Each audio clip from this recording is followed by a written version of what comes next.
The assassination of John F. Kennedy on November 22, 1963, and the murder of Lee Harvey Oswald by nightclub owner Jack Ruby spawned numerous conspiracy theories.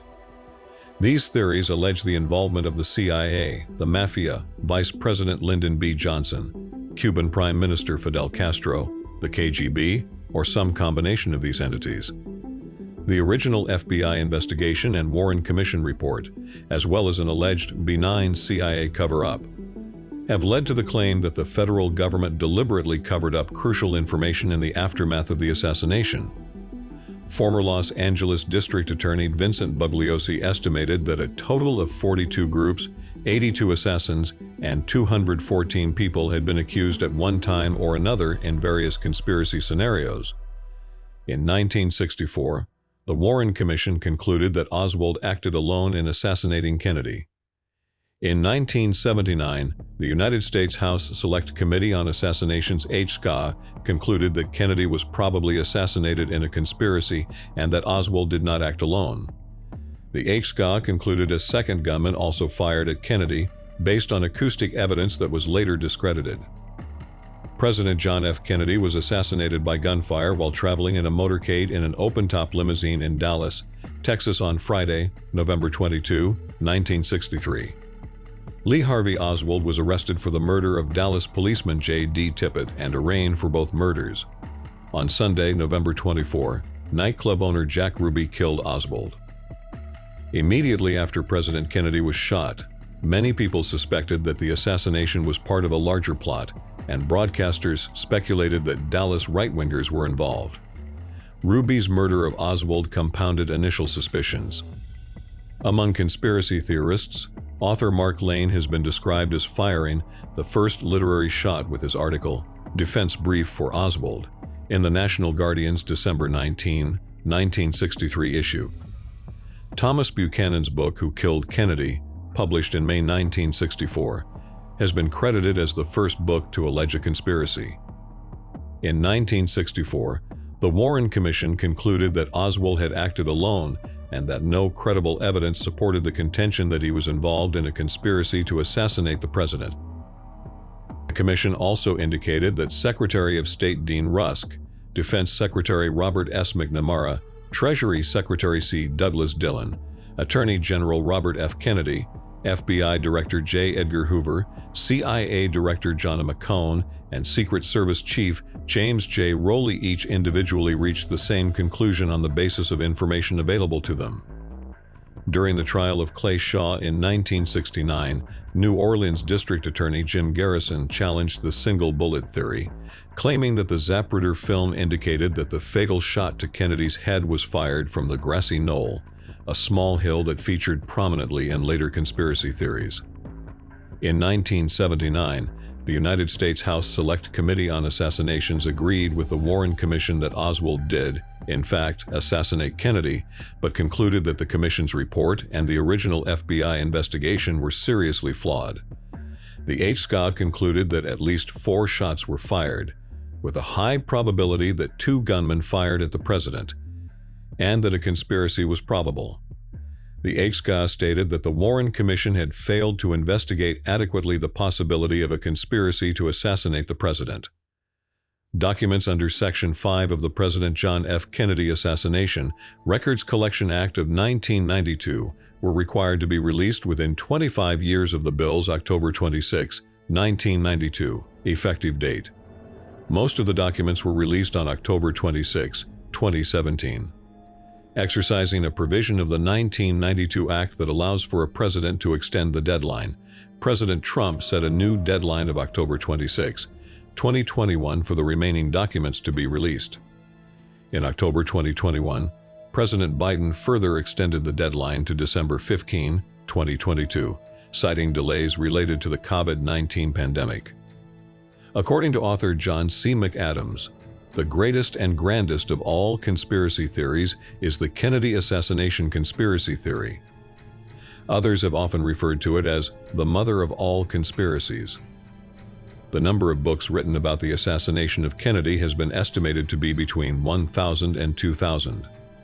According to Vincent Bugliosi, 95% of those books are pro-conspiracy and anti-Warren Commission. Author David Krajicek describes Kennedy assassination enthusiasts as people belonging to conspiracy theorists on one side and debunkers on the other. The great amount of controversy surrounding the event has resulted in bitter disputes between those who support the conclusion of the Warren Commission and those who reject it or are critical of the official explanation, with each side leveling accusations toward the other of naivete, cynicism, and selective interpretation of the evidence. Public opinion polls have consistently shown that most Americans believe there was a conspiracy to kill President Kennedy. These same polls also show no agreement on who else may have been involved in the shooting. A 2003 Gallup poll reported that 75% of Americans do not believe that Lee Harvey Oswald had acted alone. That same year, an ABC News poll found that 70% of respondents suspected that the assassination involved more than one person. In 2009, 76% of people polled for CBS News said they believed the president had been killed as the result of a conspiracy. A 2013 Gallup poll found that 61% of Americans, the lowest figure in nearly 50 years, believed other people besides Oswald were involved. Kennedy's nephew, Robert F. Kennedy Jr., believes his uncle was killed in a conspiracy and endorsed the book JFK and the Unspeakable. He has also said that his father, Robert Kennedy, who publicly supported the Warren Commission, privately called it a shoddy piece of craftsmanship, and was fairly convinced that others besides Oswald were involved in his brother's assassination. After Oswald's death, FBI Director J. Edgar Hoover wrote a memo detailing that the Dallas police would not have had enough evidence against Oswald without the FBI information. He then wrote, "The thing I'm concerned about, and so is Deputy Attorney General Mr. Katzenbach, is having something issued so we can convince the public that Oswald is the real assassin." Top government and intelligence officials were also finding that, according to CIA intercepts, someone had impersonated Oswald in phone calls and visits made to the Soviet and Cuban embassies in Mexico City several weeks before the assassination. Over the next 40 years, this became one of the CIA most closely guarded secrets on the Oswald case. A CIA career agency officer, Ann Goodpasture, admitted in sworn testimony that she had disseminated the tapes of these phone calls herself. She had earlier denied to congressional investigators in 1970 that she had any knowledge of recordings of Oswald's phone calls. On November 23, 1963, the day after the assassination, FBI Director J. Edgar Hoover's preliminary analysis of the assassination included the following. The Central Intelligence Agency advised that on October 1, 1963, an extremely sensitive source had reported that an individual identifying himself as Lee Oswald contacted the Soviet embassy in Mexico City, inquiring as to any messages.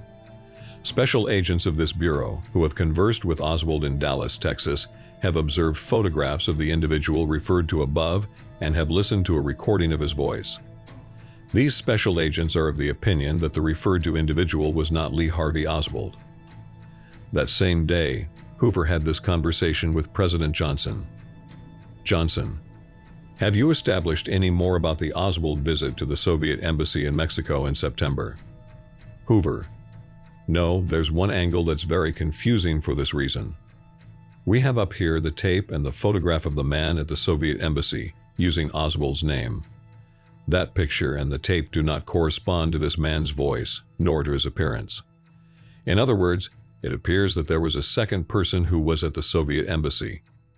President Johnson expressed concern that the public might come to believe that Soviet leader Nikita Khrushchev and/or Cuban leader Fidel Castro was implicated in the assassination, a situation that Johnson said might lead to a war that could kill 40 million Americans in an hour.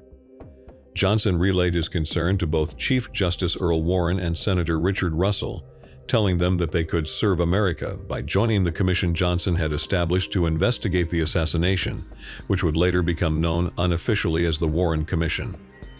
In turn, Katzenbach wrote a memorandum to Lyndon Johnson aide Bill Moyers that said, among other things, that the results of the FBI investigation should be made public. Katzenbach also suggested that a commission be formed, composed of people with impeccable integrity, to conduct a complete investigation of the assassination. Katzenbach wrote, "Speculation about Oswald's motivation ought to be cut off. and we should have some basis for rebutting the thought that this was a communist conspiracy, or as the Iron Curtain press is saying, a right-wing conspiracy to blame it on the communists. He also wrote, "The public must be satisfied that Oswald was the assassin, that he did not have Confederates who are still at large, and that the evidence was such that he would have been convicted at trial." 4 days after Katzenbachi's memo, Johnson formed the Warren Commission with Earl Warren as chairman and Senator Richard Russell as a member.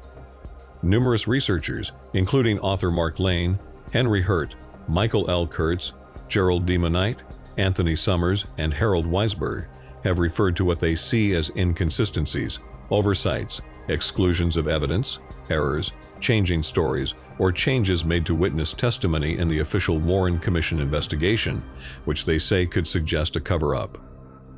Michael Benson wrote that the Warren Commission received only information supplied to it by the FBI, and that its purpose was to rubber stamp the lone gunman theory. Walter Cronkite, CBS News anchor, said, although the Warren Commission had full power to conduct its own independent investigation, it permitted the FBI and the CIA to investigate themselves, and so cast a permanent shadow on the answers. United States Senator and U.S. Senate Select Committee on Intelligence member Richard Schweiker said, "The fatal mistake the Warren Commission made was to not use its own investigators, but instead to rely on the CIA and FBI personnel, which played directly into the hands of senior intelligence officials who directed the cover-up." Schweiker also told author Anthony Summers in 1978 that he believed that the Warren Commission was set up at the time to feed pablum to the American public for reasons not yet known, and that one of the biggest cover-ups in the history of our country occurred at that time.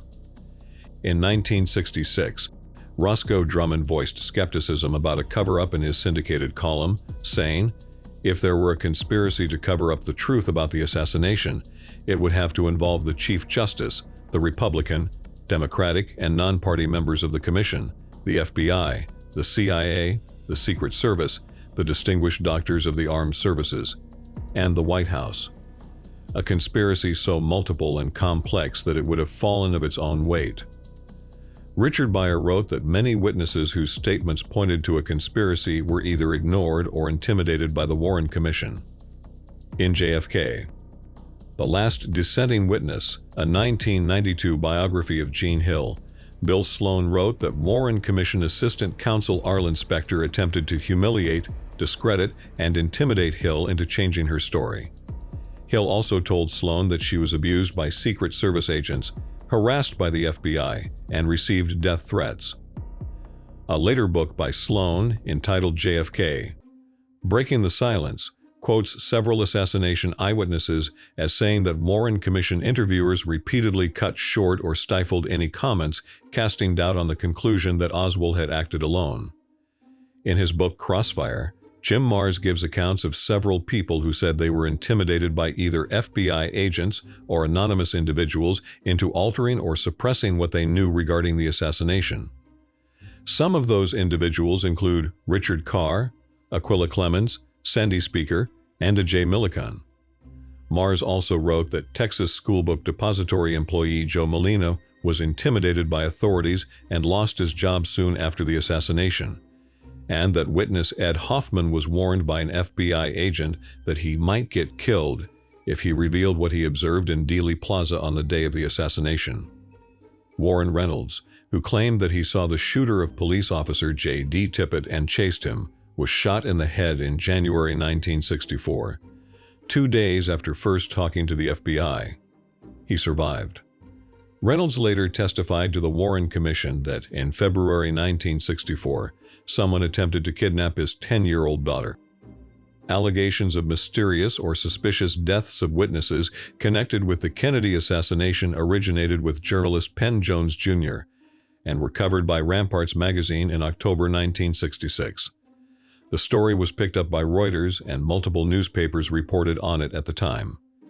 The Ramparts article cited 10 people who died within 3 years of the assassination, including Jim Code, September 21, 1964, one of 2 reporters who, thanks to Code being acquainted with lawyers who had worked for Jack Ruby, was allowed in Ruby's apartment the night after Ruby shot Oswald. Code was killed with a karate chop on the neck in his own apartment by an intruder or intruders. Bill Hunter, April 23, 1964, the other of the two reporters who went to Ruby's apartment the night after Ruby shot Oswald. Killed by a policeman with a gunshot at a police station. The gunshot was deemed accidental. William Whaley, December 1965, the taxi driver who took Oswald from the scene of the assassination, died in a car crash, alongside the driver of the car which crashed into his cab. Described by Jones Jr. as the first Dallas cab driver to die on duty since 1937. Earline Roberts, or Earlene Roberts, January 1966, Oswald's landlady, owner of the rooming house where Oswald lived. Died of a heart attack, age 60, no autopsy performed. Tom Howard, March 1965, one of Ruby's lawyers, the lead lawyer, according to Jones Jr. Howard also went to Ruby's apartment with Code and Hunter the night after Ruby shot Oswald. Died of a heart attack, age 48. After behaving strangely for a few days and not recognizing his friends, no autopsy performed. Lead Bowers, August 1966, a witness who was in a railway interlocking tower that overlooked Dealey Plaza at the time of the assassination. Died after his car crashed into a bridge abutment. Hank Killen, March 1964, whose wife was a cigarette girl or a dancer at Ruby's club. Killen later moved to Florida and died there. He received a phone call at 4 a.m., after which he went to a building in downtown Pensacola and jumped or fell out of a first-floor window and bled to death from cuts to his throat amid pieces of broken glass. Edward Benavides, February 1965, brother of Domingo Benavides, a key witness in the J.D. Tippit shooting. Domingo Benavides saw the shooter and entered Tippit's car to radio for help. Died of a gunshot to the head in a bar. No one else was killed in the bar shooting. Jones Jr. implied it was a case of mistaken identity and that Domingo Benavides was the intended victim. Nancy Jane Mooney, aka Betty MacDonald, February 1964, a stripper at Jack Ruby's club. Mooney was arrested for fighting with her roommate and reportedly hanged herself in her Dallas jail cell. Mooney had provided an alibi to the suspected shooter of Warren Reynolds after Reynolds, who said he saw the killer of J.D. Tippit and reported this to the FBI, was shot in the head in January 1964. The 10th death listed was that of Dorothy Kilgallen. The Ramparts article also referenced witnesses who said that Ruby and Oswald knew each other and that Ruby had gangland connections. In 1973, similar claims about suspicious deaths of witnesses were brought to national attention by the theatrically released movie Executive Action. In 1989, Jim Marrs published a list of 103 people he believed had died convenient deaths under suspicious circumstances. He noted that the deaths were grouped around investigations conducted by the Warren Commission, New Orleans D. Jim Garrison, the Senate Intelligence Committee, and the House Select Committee on Assassinations. Marrs pointed out that these deaths certainly would have been convenient for anyone not wishing the truth of the JFK assassination to become public. In 2013, Richard Belzer published Hit List, an in-depth investigation into the mysterious deaths of witnesses to the JFK assassination that examines the deaths of 50 people linked to the assassination and claims most of them were murdered as part of a cover-up. Vincent Bugliosi devoted 2 pages of his book Reclaiming History, The Assassination of President John F. Kennedy, to journalist Dorothy Kilgallen. Kilgallen was publicly skeptical of the official version of the assassination of President Kennedy and Jack Ruby's shooting of Lee Oswald. During 1964 and 1965, she wrote several newspaper articles on the subject and many relevant short items in her daily column. On February 23, 1964, the New York City newspaper New York Journal-American, where Kilgallen had worked since its formation in 1937, published her article about a conversation she had had with Jack Ruby when he was seated at his defense table during a recess in his murder trial. Whether Kilgallen and Ruby had a second conversation in a private room in the Dallas County, Texas courthouse several days later has been disputed. If they did, she never wrote about it for publication. One of Kilgallen's biographers, Mark Shaw, contends that even if Ruby did not reveal sensitive information to Kilgallen about the assassination, she still could have learned sensitive information during a trip she made to New Orleans several weeks before she died. Kilgallen's last brief item about the Kennedy assassination, published on September 3, 1965, ended with these words: "That story isn't going to die as long as there's a real reporter alive, and there are a lot of them alive 2 months later." On November 8, 1965, Kilgallen was found dead in her Manhattan townhouse. Her death was determined to have been caused by a combination of alcohol and barbiturates. Bugliosi referred to Kilgallen's 1965 death as perhaps the most prominent mysterious death cited by assassination researchers. He added that the presence of Kilgallen's husband and son in their 5-story townhouse throughout the night when she died proves she could not have been murdered. Bugliosi said an intruder would have awakened her husband or her 11-year-old son, and then the husband would have called the police. According to author Jerome Croth, mafia figures Sam Giancana, John Rosalie, Carlos Prio, Jimmy Hoffa, Charles Nicolti, Leo Mosri, Richard Kane, Salvador Granello, and Dave Uras were likely murdered to prevent them from revealing their knowledge. According to author Matthew Smith, others with some tie to the case who have died suspicious deaths include Lee Bowers, Gary Underhill, William Sullivan, David Ferry, Clay Shaw, George de Morenschtout, 4 showgirls who worked for Jack Ruby and Ruby himself. The House Select Committee on Assassinations investigated another alleged mysterious death, that of Rose Cherami, sometimes spelled Cherami, whose real name was Melba Christine Mercades. The committee reported that Louisiana State Police Lieutenant Francis Fruge traveled to Eunice, Louisiana on November 20, 1963, 2 days before the assassination, to pick up Cherami, who had sustained minor injuries when she was hit by a car. Fruge drove Cherami to the hospital and said that on the way there, she related to him that she was coming from Florida to Dallas with 2 men who were Italians or resembled Italians. Fruge asked her what she planned to do in Dallas, to which she replied, "Number 1, pick up some money, pick up my baby and kill Kennedy." Cherami was admitted and treated at the state hospital in Jackson, Louisiana for alcoholism and heroin addiction. After the assassination, Lieutenant Fruge contacted Dallas Police Captain Will Fritz regarding what he had learned from Cherami, but Fritz told him he wasn't interested. In the 1970s, a state hospital physician, Dr. Victor Weiss, told a House Select Committee on Assassinations investigator that on November 25, 3 days after the assassination, one of his fellow physicians told him that Cherami had stated before the assassination that President Kennedy was going to be killed. Dr. Weiss further reported that Cherami told him after the assassination that she had worked for Jack Ruby and that her knowledge of the assassination originated from word in the underworld. Cherami was found dead close to a highway near Big Sandy, Texas on September 4, 1965. She had been run over by a car. Another suspicious death cited by Jim Mars was that of Joseph Multier, director of the Dixie Clan of Georgia. Multier was secretly tape-recorded 13 days before the assassination, telling Miami police informant William Somerset that the murder of Kennedy was in the working. Multier died in 1974 when a heater exploded in his house. The House Select Committee on Assassinations reported in 1979 that Multier's information on the threat to the president was furnished to the agents making the advance arrangements before the visit of the president to Miami, but that the Multier threat was ignored by Secret Service personnel in planning the trip to Dallas.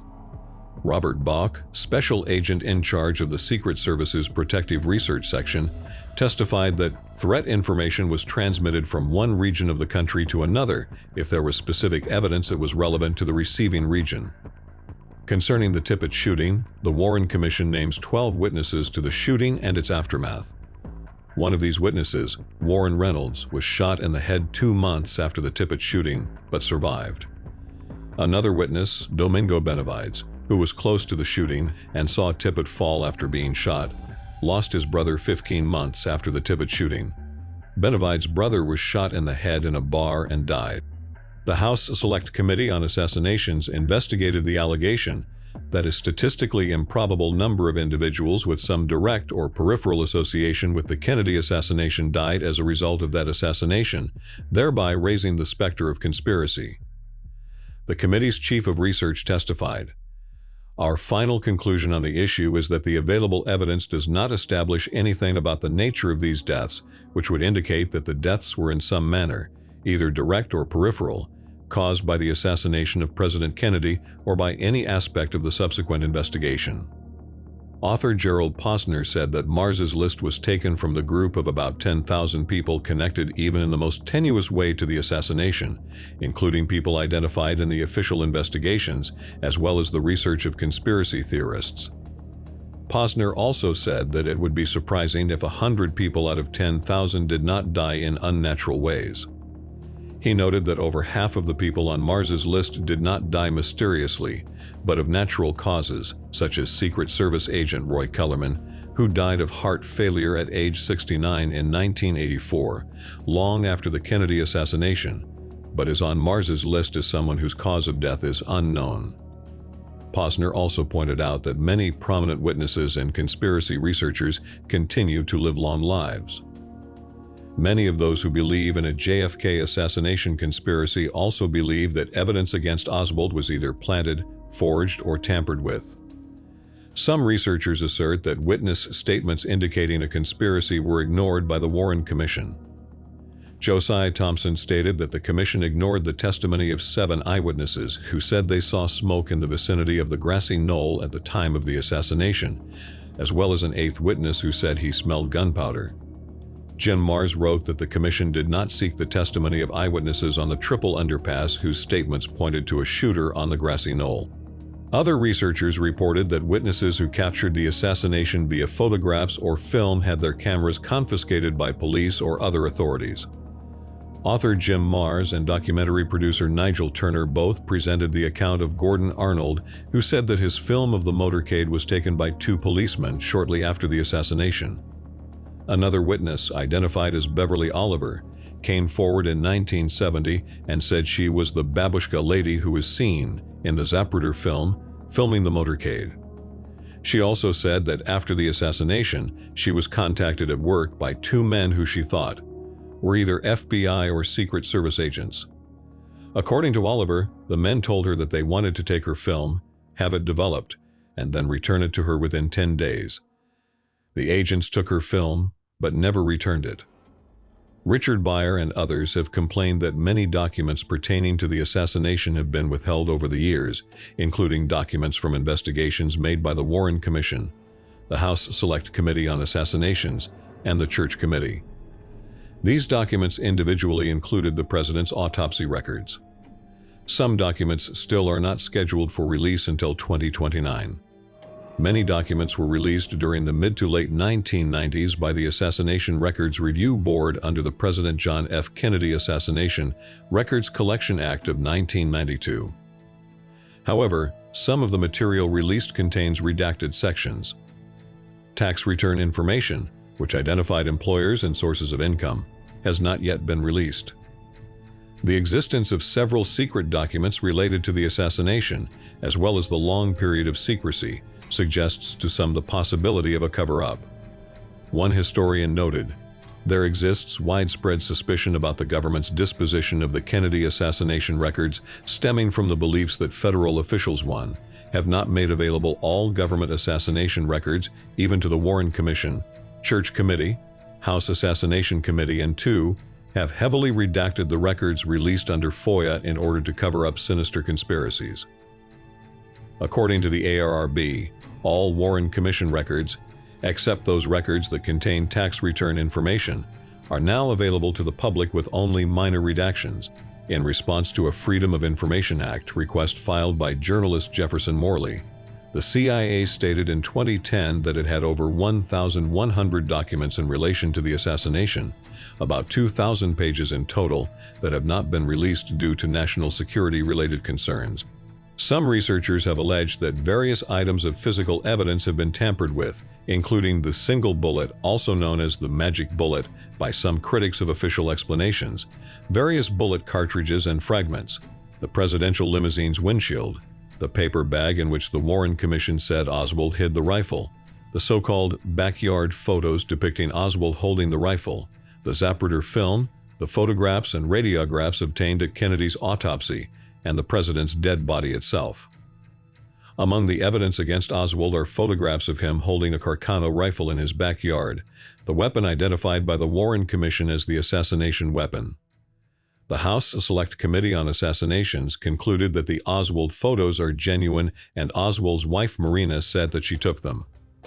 In 2009, the journal Perception published the findings of Haney Farid, a professor in the Department of Computer Science at Dartmouth College who used 3D modeling software to analyze one of the photographs. He demonstrated that a single light source could create seemingly incongruent shadows and concluded that the photograph revealed no evidence of tampering.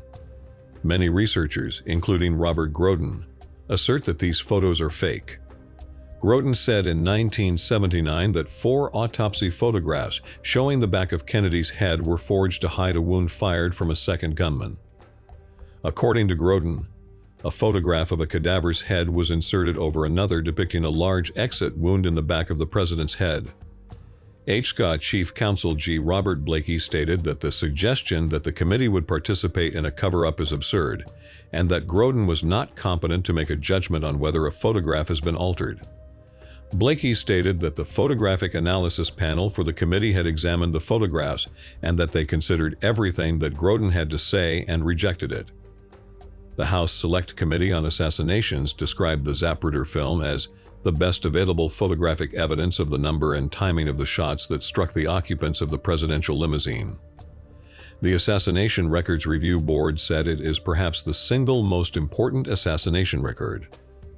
According to Vincent Bugliosi, the film was originally touted by the vast majority of conspiracy theorists as incontrovertible proof of a conspiracy, but is now believed by many conspiracy theorists to be a sophisticated forgery.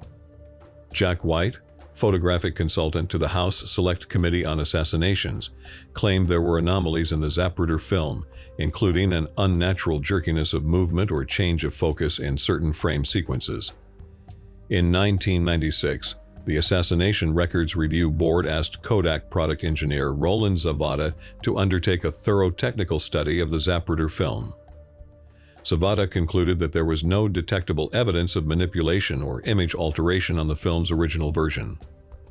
Former senior official at the CIA National Photographic Interpretation Center, Dino Brugini, said that he and his team examined the 8mm Zapruder film of the John F. Kennedy assassination the evening of Saturday, 23 November 1963, and into the morning of Sunday, 24 November 1963. In a 2011 interview with Douglas Horne of the Assassination Record Review Board, Brugini said the Zapruder film in the National Archives today, and available to the public, has been altered from the version of the film he saw and worked with on November 23 to 24. Brugini recalls seeing a white cloud of brain matter 3 or 4 feet above Kennedy's head, and says that this spray lasted for more than 1 frame of the film. The version of the Zapruder film available to the public depicts the fatal head shot on only 1 frame of the film, frame 313. Additionally, Brugini is certain that the set of briefing boards available to the public in the National Archives is not the set that he and his team produced on November 23 to 24, 1963.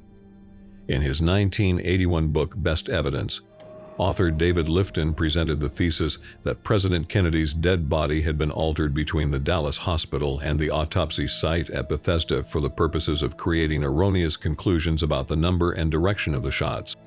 The Warren Commission found that the shots that killed Kennedy and wounded Canale were fired from an Italian 6.5mm Mannlicher Carcano rifle owned by Oswald. Deputy Sheriff Eugene Boone and Deputy Constable Seymour Weitzman both initially identified the rifle found in the Texas Schoolbook Depository as a 7.65 German Mosser. Weitzman signed an affidavit the following day describing the weapon as a 7.65 Mosser bolt action equipped with a 4/18 scope, a thick leather brownish-black sling on it. Deputy Sheriff Roger Craig claimed that he saw 7.65 Mosser stamped on the barrel of the weapon. When interviewed in 1968 by researcher Barry Ernest, Craig said, I felt then, and I still feel now, that the weapon was a 7.65 German Mosser. I was there. I saw it when it was first pulled from its hiding place, and I am not alone in describing it as a Mosser. Dallas District Attorney Henry Wade told the press that the weapon found in the book depository was a 7.65 Mosser, and the media reported this. But investigators later identified the rifle as a 6.5 mm Carcano.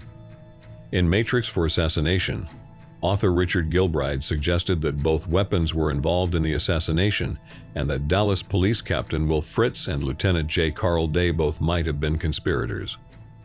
Addressing speculation and rumors, the Warren Commission identified Weitzman as the original source of the speculation that the rifle was a Mosser and stated that police laboratory technicians subsequently arrived and correctly identified the murder weapon as a 6.5 Italian rifle. The Warren Commission determined that 3 bullets were fired at the presidential motorcade.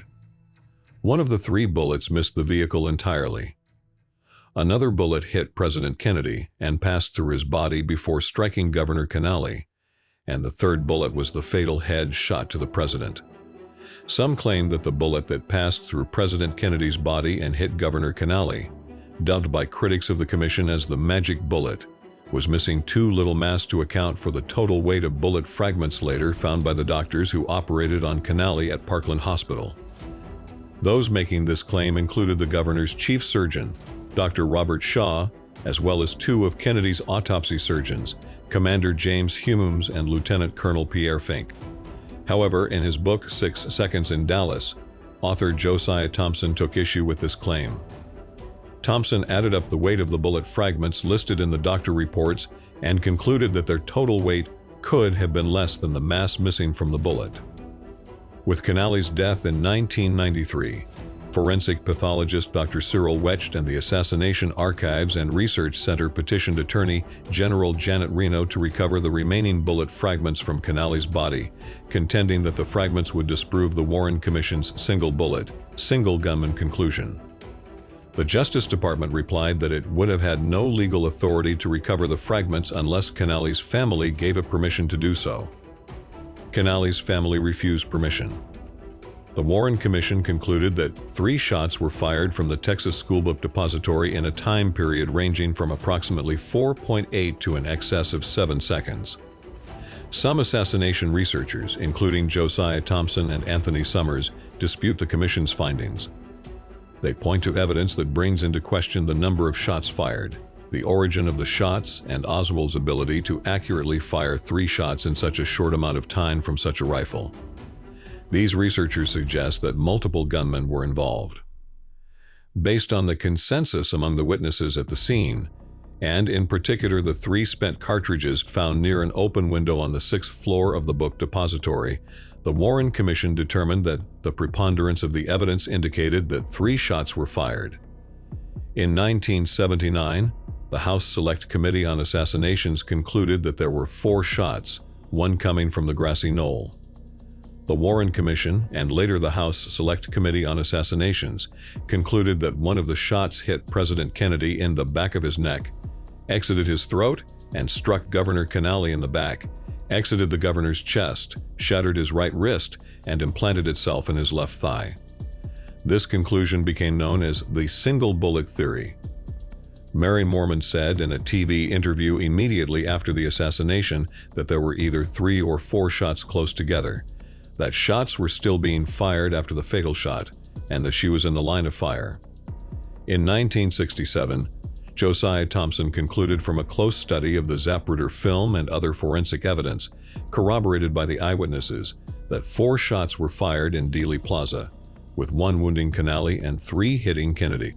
On the day of the assassination, Nellie Canale was seated in the presidential car next to her husband, Texas Governor John Canale. In her book From Love Field, Our Final Hours, she said she believed that her husband was wounded by a bullet separate from the 2 that hit Kennedy. The Warren Commission concluded that all of the shots fired at President Kennedy came from the 6th floor window at the southeast corner of the Texas Schoolbook Depository.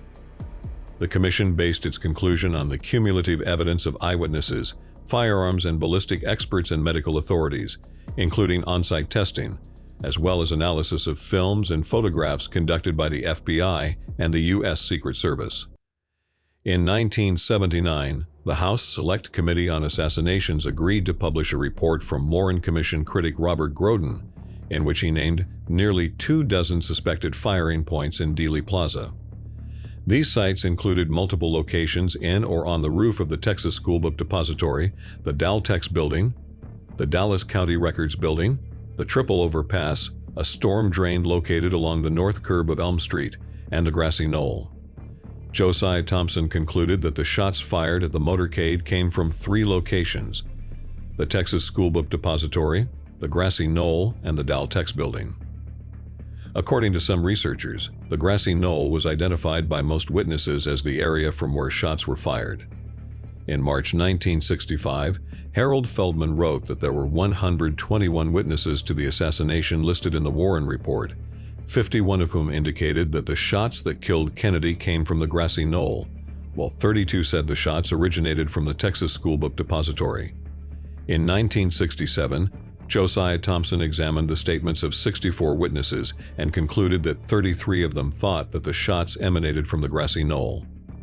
In 1966, Esquire magazine credited Feldman with advancing the theory that there were 2 assassins, one on the Grassy Knoll and one in the book depository. Jim Marrs also wrote that the weight of evidence suggested shots came from both the Grassy Knoll and the Texas School Book Depository. Lee Bowers operated a railroad tower that overlooked the parking lot on the north side of the Grassy Knoll. When interviewed by the Warren Commission in 1964, he reported that he saw 2 men behind the Grassy Knoll's stockyard fence before the shooting took place. The men did not appear to be acting together or doing anything suspicious. After the shooting, Bowers said that one of the men remained behind the fence and lost track of the second man whose clothing blended into the foliage. When interviewed by Mark Lane and Emile de Antonio in 1966 for their documentary Film Rush to Judgment, Bowers noted that he saw something that attracted his attention, either a flash of light or smoke from the knoll, allowing him to believe something out of the ordinary had occurred there. Bowers told Lane that he heard 3 shots, the last 2 in quick succession. Jesse Price was the building engineer for the Terminal Annex building, which is located across from the Texas School Book Depository on the opposite side of Dealey Plaza. He viewed the presidential motorcade from the Terminal Annex building's roof. In an interview with Mark Lane, Price said that he believed the shots came from just behind the picket fence where it joins the triple underpass.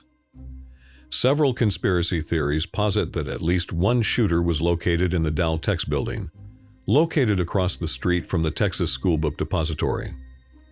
According to L. Fletcher Prouty, the physical location of James Tague when he was injured by a bullet fragment is not consistent with the trajectory of a missed shot from the Texas School Book Depository, leading Prouty to theorize that Tague was instead wounded by a missed shot from the second floor of the Daltex building. Some researchers claim that FBI photographs of the presidential limousine show a bullet hole in its windshield above the rear view mirror and a crack in the windshield itself. When Robert Groden, author of The Killing of a President, asked for an explanation, the FBI responded that what Groden thought was a bullet hole occurred prior to Dallas. In 1993, George Whittaker, a manager at the Ford Motor Company's Rouge plant in Detroit, told attorney and criminal justice Professor Doug Weldon that after reporting to work on November 25, 1963, he discovered the presidential limousine in the Rouge plant's B building with its windshield removed. Whittaker said that the limousine's removed windshield had a through-and-through bullet hole from the front. He said that he was directed by one of Ford's vice presidents to use the windshield as a template to fabricate a new windshield for installation in the limousine. Whittaker also said he was told to destroy the old one. Film and photographic evidence of the assassination have led viewers to different conclusions regarding the origin of the shots. When the fatal shot struck, the president's head and upper torso moved rapidly backwards, indicating to many observers a shot from the right front. Sherry Gutierrez, a certified crime scene and bloodstain pattern analyst, concluded that the head injury to President Kennedy was the result of a single gunshot fired from the right front of the president. Paul Chambers believes that the fatal head shot is consistent with a high-velocity, approximately 1,200 meters per second rifle, rather than the medium-velocity 600 meters per second. Although it has been thought that Zapruder film frames 312 and 313 show Kennedy's head moving forward before moving backwards, close inspection of the frames show the head actually pivoted downwards. Anthony Marsh suggests that it was the deceleration of the car by driver William Greer that caused Kennedy's head to move in this manner, just as he was hit from the front, while others, including Josiah Thompson, Robert Groden, and Cyril Wecht, suggest his head was hit by two near-simultaneous bullets, one from the rear and the other from the right front. In 1975, the Rockefeller Commission appointed a panel of experts to review the movement of Kennedy's head and body following the fatal head shot. The panel concluded that the violent backward and leftward motion of the president's upper body following the head shot was not caused by the impact of a bullet coming from the front or right front, but was caused by a violent straightening and stiffening of the entire body as a result of a seizure-like neuromuscular reaction to major damage inflicted to nerve centers in the brain.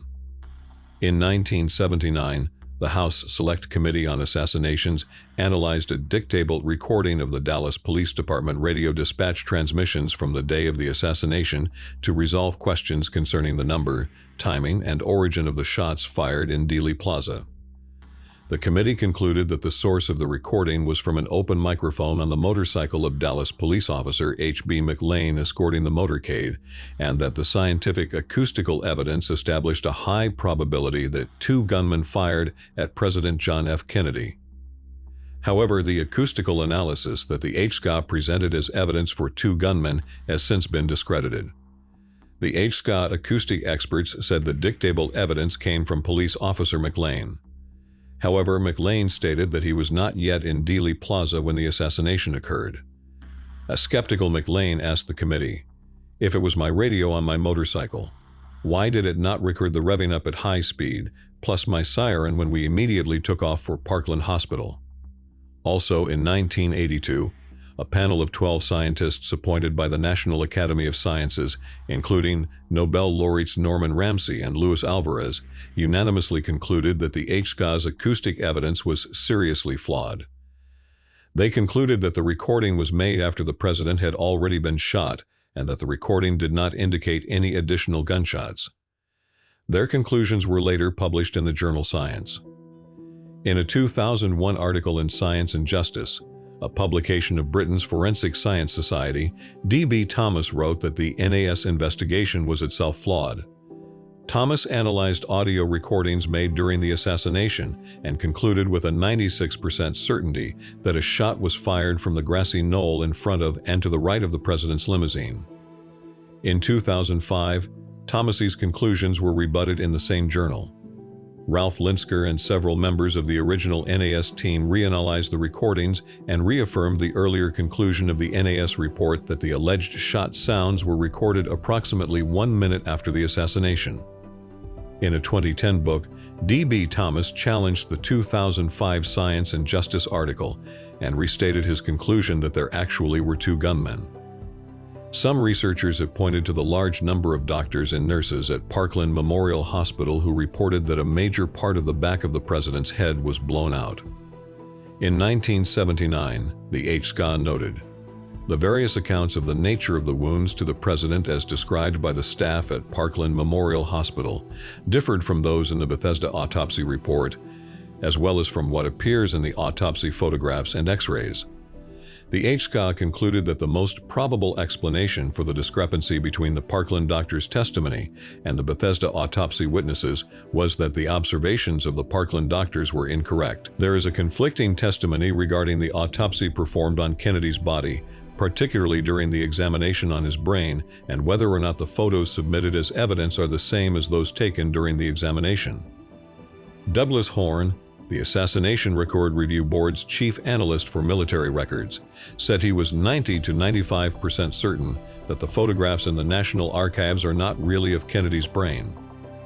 Paul O'Connor, a laboratory technologist who assisted in the president's autopsy, claimed that the autopsy at Bethesda Naval Hospital was conducted in obedience to a high command and that nearly all the brain matter in Kennedy's skull was already missing before the autopsy at Bethesda Hospital. In his book JFK and the Unspeakable, James Douglas cites autopsy Dr. Pierre Fink's testimony at the trial of Clay Shaw as evidence that Fink was a reluctant witness to the military control over the doctor's examination of the president's body. A bone fragment found in Dealey Plaza by William Harper the day following the assassination was reported by the HSCA's forensic pathology panel to have been from Kennedy's skull, a part of his parietal bone. Some critics of the lone gunman theory, including James Douglas, David Lifton, and David Mantic, contend that the bone fragment that Harper found is not parietal bone, but is actually a piece of Kennedy's occipital bone ejected from an exit wound in the back of his head. They allege this finding is evidence of a cover-up, as it proves that the skull radiographs taken during the autopsy, which do not show significant bone loss in the occipital area, are not authentic.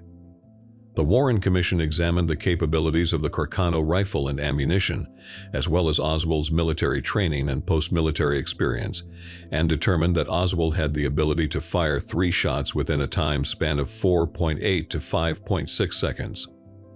According to their report, an Army specialist using Oswald's rifle was able to duplicate the feat and even improved on the time.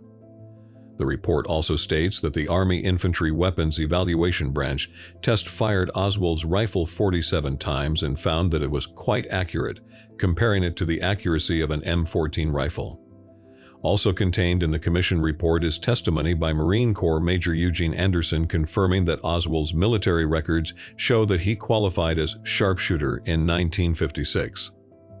According to official Marine Corps records, Oswald was tested in shooting in December 1956, scoring 212, slightly above the minimum for qualification as a sharpshooter, the intermediate category, but in May 1959, he scored 191, earning the lower designation of marksman. The highest marksmanship category in the Marine Corps is Expert 220. Despite Oswald's confirmed marksmanship in the USMC, conspiracy theorists like Walt Brown and authors such as Richard H. Popkin contend that Oswald was a notoriously poor shot, that his rifle was inaccurate, and that no reconstruction of the event has ever been able to duplicate his ability to fire 3 shots within the time frame given by the Warren Commission. The Warren Commission concluded that there is no evidence that Oswald was involved in any conspiracy directed to the assassination of the president. The Commission came to this conclusion after examining Oswald's Marxist and pro-communist background, including his defection to Russia, the New Orleans branch of the Fair Play for Cuba committee he had organized, and the various public and private statements made by him espousing Marxism. Some conspiracy theorists have argued that Oswald's pro-communist behavior was in fact a carefully planned ruse and part of an effort by U.S. intelligence agencies to infiltrate left-wing groups and conduct counterintelligence operations in communist countries. Others speculate that Oswald was either an agent or an informant of the U.S. government, and that Oswald may have been trying to expose the plot behind the assassination. Oswald himself denied shooting anyone and declared that he was just a patsy. Dallas Police Department Chief Jesse Curry expressed doubts that Oswald killed President Kennedy. Curry said, "I'm not sure about it. No one has ever been able to put Oswald in the Texas schoolbook depository with a rifle in his hand." When asked to account for himself at the time of the assassination, Oswald claimed that he went outside to watch P Parade, referring to the presidential motorcade, and was out with William Shelley, a foreman at the depository in front, and that he was at the front entrance to the first floor when he encountered a policeman. Initially, Texas Schoolbook Depository Superintendent Roy Truly and Aucus Campbell, the depository vice president, said they saw Oswald in the first-floor storage room at the time of the shooting. Some researchers have theorized that a man seen standing on the depository front steps in films during the assassination, called the Prayer Man, was Oswald. Oswald's role as FBI informant was investigated by Lee Rankin and others of the Warren Commission, but their findings were inconclusive. Several FBI employees had made statements indicating that Oswald was indeed a paid informant, but the commission was nonetheless unable to verify the veracity of those claims. FBI agent James Hosty reported that his office's interactions with Oswald were limited to dealing with his complaints about being harassed by the Bureau for being a communist sympathizer. In the weeks before the assassination, Oswald made a personal visit to the FBI Dallas branch office with a hand-delivered letter which purportedly contained a threat of some sort, but controversially, Hosty destroyed the letter by order of J. Gordon Shanklin, his supervisor. Some researchers suggest that Oswald served as an active agent of the Central Intelligence Agency, often pointing to how he attempted to defect to Russia, but was, however, able to return without difficulty, even receiving a repatriation loan from the State Department as evidence of such. A former roommate of Oswald, James Boatlow, who would later become a California judge, stated in an interview with Mark Lane that he believed Oswald was involved in an intelligence assignment in Russia, although Boatlow did not mention this suspicion in his testimony to the Warren Commission years earlier. Oswald's mother, Marguerite, often insisted that her son was recruited by an agency of the U.S. government and sent to Russia. New Orleans District Attorney and later Judge Jim Garrison, who in 1967 brought Clay Shaw to trial for the assassination of President Kennedy, also held the opinion that Oswald was most likely a CIA agent drawn into the plot to be used as a scapegoat, even going as far as to say that Oswald genuinely was probably a hero. Senator Richard Schweiker, a member of the U.S. Senate Select Committee on Intelligence, remarked that everywhere you look with Oswald, there are fingerprints of intelligence. Schweiker also told author David Talbot that Oswald was the product of a fake defector program run by the CIA. Richard Sprague, interim staff director and chief counsel to the U.S. House Select Committee on Assassinations, stated that if he had to do it over again, he would have investigated the Kennedy assassination by probing Oswald's ties to the Central Intelligence Agency. In 1978, former CIA paymaster and accountant James Wilcott testified before the HSCA, stating that Lee Harvey Oswald was a known agent of the Central Intelligence Agency. Wilcott and his wife, Elsie, also a former employee of the CIA, later repeated those claims in an article in the San Francisco Chronicle. Despite its official policy of neither confirming nor denying the status of agents, both the CIA itself and many officers working in the region at the time, including David Atlee Phillips, have unofficially dismissed the plausibility of any possible ties of Oswald to the agency. Robert Blakey, staff director and chief counsel for the U.S. House Select Committee on Assassinations, supported that assessment in his conclusions as well. In addition to Oswald, Jerome Croth has named 26 people as possible assassins in Dealey Plaza. They include Orlando Bosch, James Files, Desmond Fitzgerald, Charles Harrelson, Jerry Hemming, Chauncey Holt, Howard Hunt, Charles Nicolte, Charles Rogers, Johnny Rosalie, Lucian Sardi, and Frank Sturgis. Vincent Bugliosi provides a partial list of assassins whom one or more conspiracy theorists have actually named and identified as having fired a weapon at Kennedy in his book Reclaiming History. He also mentions the three tramps, men photographed by several Dallas area newspapers under police escort near the Texas Schoolbook Depository shortly after the assassination. Since the mid-1960s, various allegations have been made about the identities of the men and their involvement in a conspiracy to kill Kennedy. Records released by the Dallas Police Department in 1989 identified the men as Gus Abrams, Harold Doyle, and John Jedney. The theory that former CIA agent and Watergate burglar E. Howard Hunt was a participant in the assassination of Kennedy garnered much publicity from 1978 to 2000. In 1981, Hunt won a libel judgment against Liberty Lobby's paper The Spotlight, which in 1978 printed an allegation by Victor Marchetti stating that Hunt was in Dallas on the day of the assassination and suggesting Hunt's involvement in a conspiracy. The libel award was thrown out on appeal, and the newspaper was successfully defended by Mark Lane in a second trial. After Hunt's death in 2007, an audiotaped deathbed confession in which Hunt claimed first-hand knowledge of a conspiracy as a co-conspirator was released by his son St. John Hunt.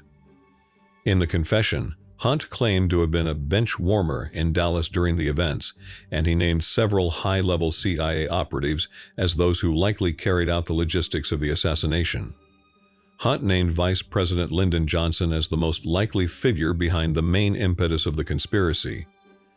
The authenticity of the confession was met with some skepticism.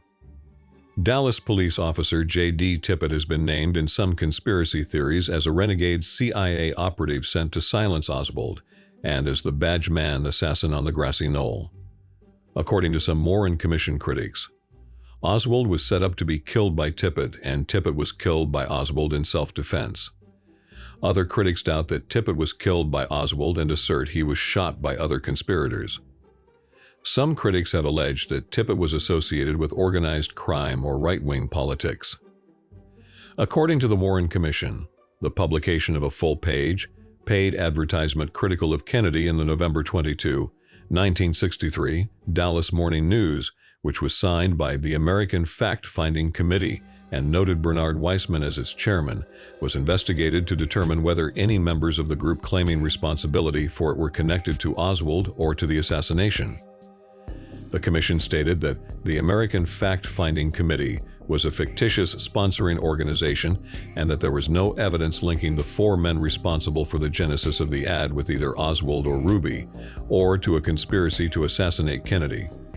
Related to the advertisement, Mark Lane testified during the Warren Commission's hearings that an informant whom he refused to name told him that Wiseman had met with Tippit and Ruby 8 days before the assassination at Ruby's Carousel Club. The commission reported that they found no evidence that such a meeting took place anywhere at any time, and that there was no credible evidence that any of the three men knew each other. Lane later stated that he initially learned of the meeting through reporter Thayer Waldo of the Fort Worth Star-Telegram.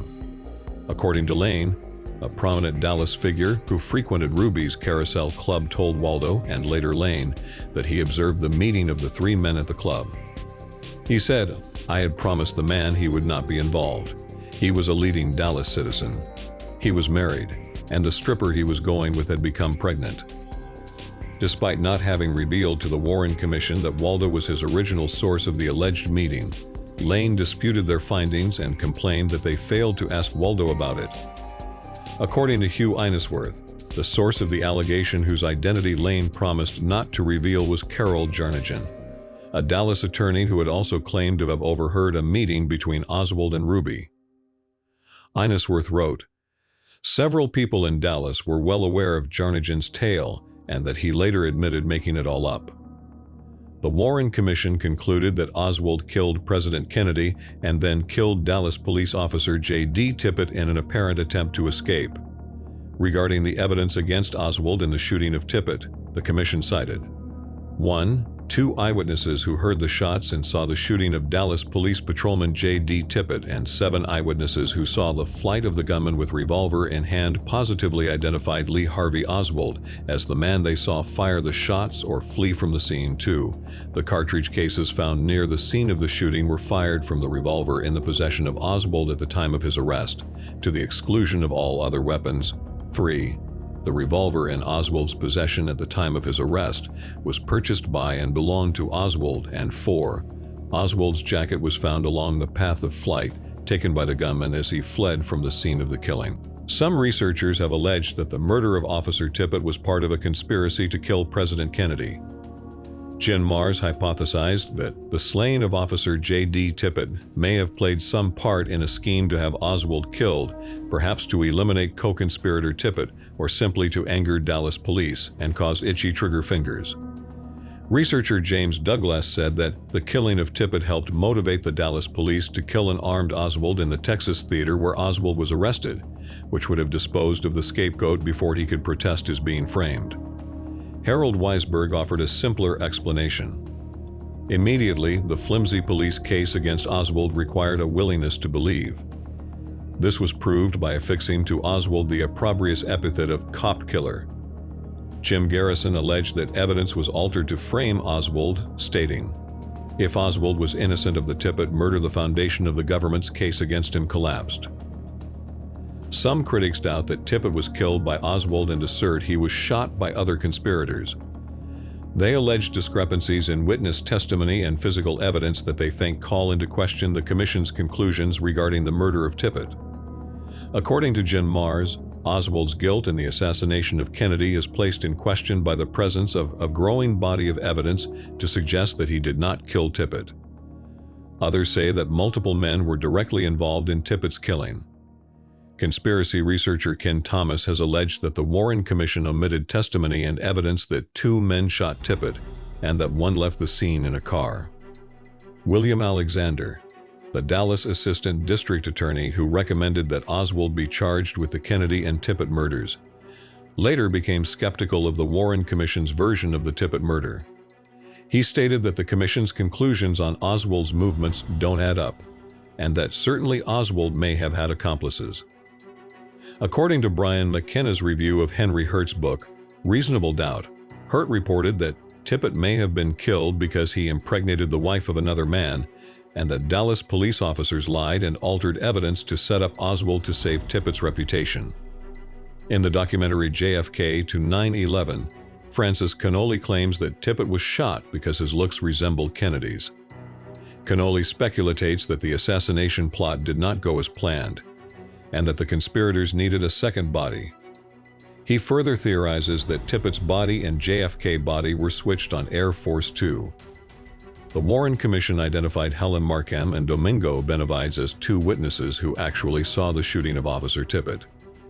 Conspiracy theorist Richard Belzer criticized the commission for, in his description, relying on the testimony of Markham, whom he described as imaginative. Jen Mars also took issue with Markham's testimony, stating that her credibility was strained to the breaking point. Joseph Ball, senior counsel to the commission, referred to Markham's testimony as full of mistakes, characterizing her as an utter screwball. The Warren Commission addressed concerns regarding Markham's reliability as a witness and concluded, however, even in the absence of Mrs. Markham's testimony, there is ample evidence to identify Oswald as the killer of Tippit.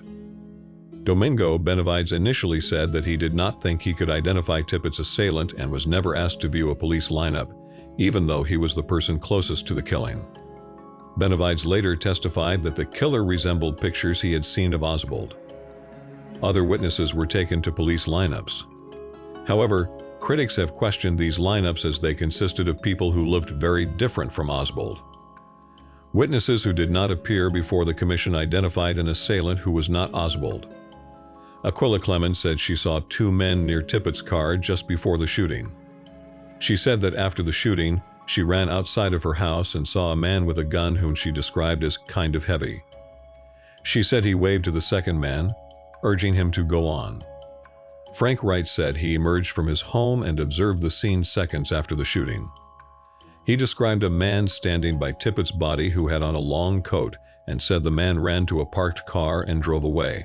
Critics have questioned whether the cartridge cases recovered from the scene were the same as those that were subsequently entered into evidence. 2 of the cases were recovered by witness Domingo Benavides and turned over to police officer J.M. Poe. Poe told the FBI that he marked the shells with his own initials, JMP, to identify them. Sergeant Gerald Hill later testified to the Warren Commission that it was he who had ordered police officer Poe to mark the shells. However, Poe's initials were not found on the shells produced by the FBI 6 months later. Testifying before the Warren Commission, Poe said that although he recalled marking the cases, he couldn't swear to it. The identification of the cases at the crime scene raises more questions. Sergeant Gerald Hill examined one of the shells and radioed the police dispatcher saying, "The shell at the scene indicates that the suspect is armed with an automatic .38 rather than a pistol." However, Oswald was reportedly arrested carrying a non-automatic .38 special revolver. The Warren Commission investigated Oswald's movements between the time of the assassination and the shooting of Tippit to ascertain whether Oswald might have had an accomplice who helped him flee the book depository. The commission concluded, through the testimony of 7 witnesses, that Oswald was always alone. According to their final report, Oswald was seen by his housekeeper, Erling Roberts, leaving his rooming house shortly after 1:00 p.m. and had enough time to travel 9/10 of a mile to the scene where Tippit was killed at 1:16 p.m. Witness Helen Markham stated in her affidavit to the Dallas Sheriff's Department that Tippit was killed at approximately 1:06 p.m. She later affirmed the time in testimony before the Warren Commission, saying, "I wouldn't be afraid to bet it wasn't 6 or 7 minutes after 1. She initially told the FBI that the shooting occurred possibly around 1:30 p.m. In an unpublished manuscript titled "When They Kill a President," Deputy Sheriff Roger Craig stated that when he heard the news that Tippit had been shot, he noted that the time was 1:06 p.m.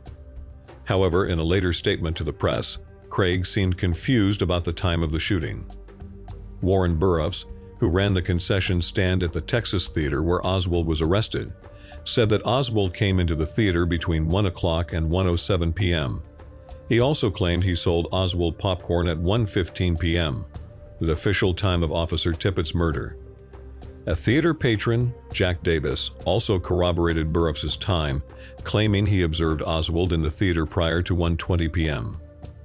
Some conspiracy theories surrounding the Kennedy assassination had focused on witnesses to the assassination who have not been identified or who have not identified themselves, despite the media attention that the Kennedy assassination has received. The so-called Umbrella Man was one of the closest bystanders to the president when he was first struck by a bullet. The Umbrella Man has become the subject of conspiracy theories after footage of the assassination showed him holding an open umbrella as the Kennedy motorcade passed, despite the fact that it was not raining at the time. One conspiracy theory, proposed by assassination researcher Robert Cutler, suggests that a dart with a paralyzing agent could have been fired from the umbrella, disabling Kennedy and making him a sitting duck for an assassination.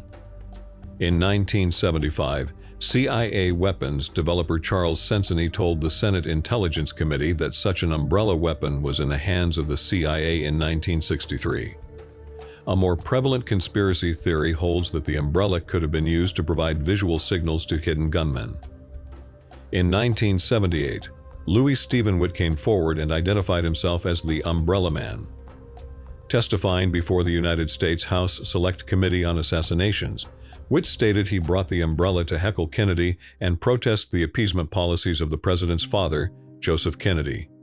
He added, "I think if the Guinness Book of World Records had a category for people who were at the wrong place at the wrong time, doing the wrong thing, I would be no one in that position, without even a close runner-up."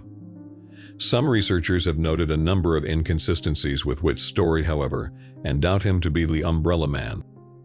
An unidentified individual who is referred to by some conspiracy theorists as the dark-complected man can be seen in several photographs, taken seconds after the assassination, sitting on the sidewalk next to the Umbrella Man on the north side of Elm Street.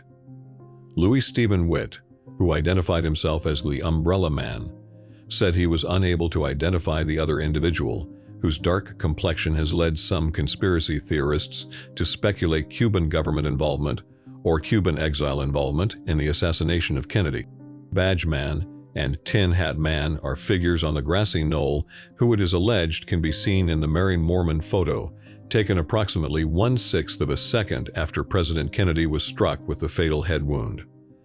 The figures were first discovered by researchers Jack White and Gary Mack and are discussed in a 1988 documentary called The Men Who Killed Kennedy, where it is alleged a third figure can also be seen on the grassy knoll, possibly the eyewitness Gordon Arnold.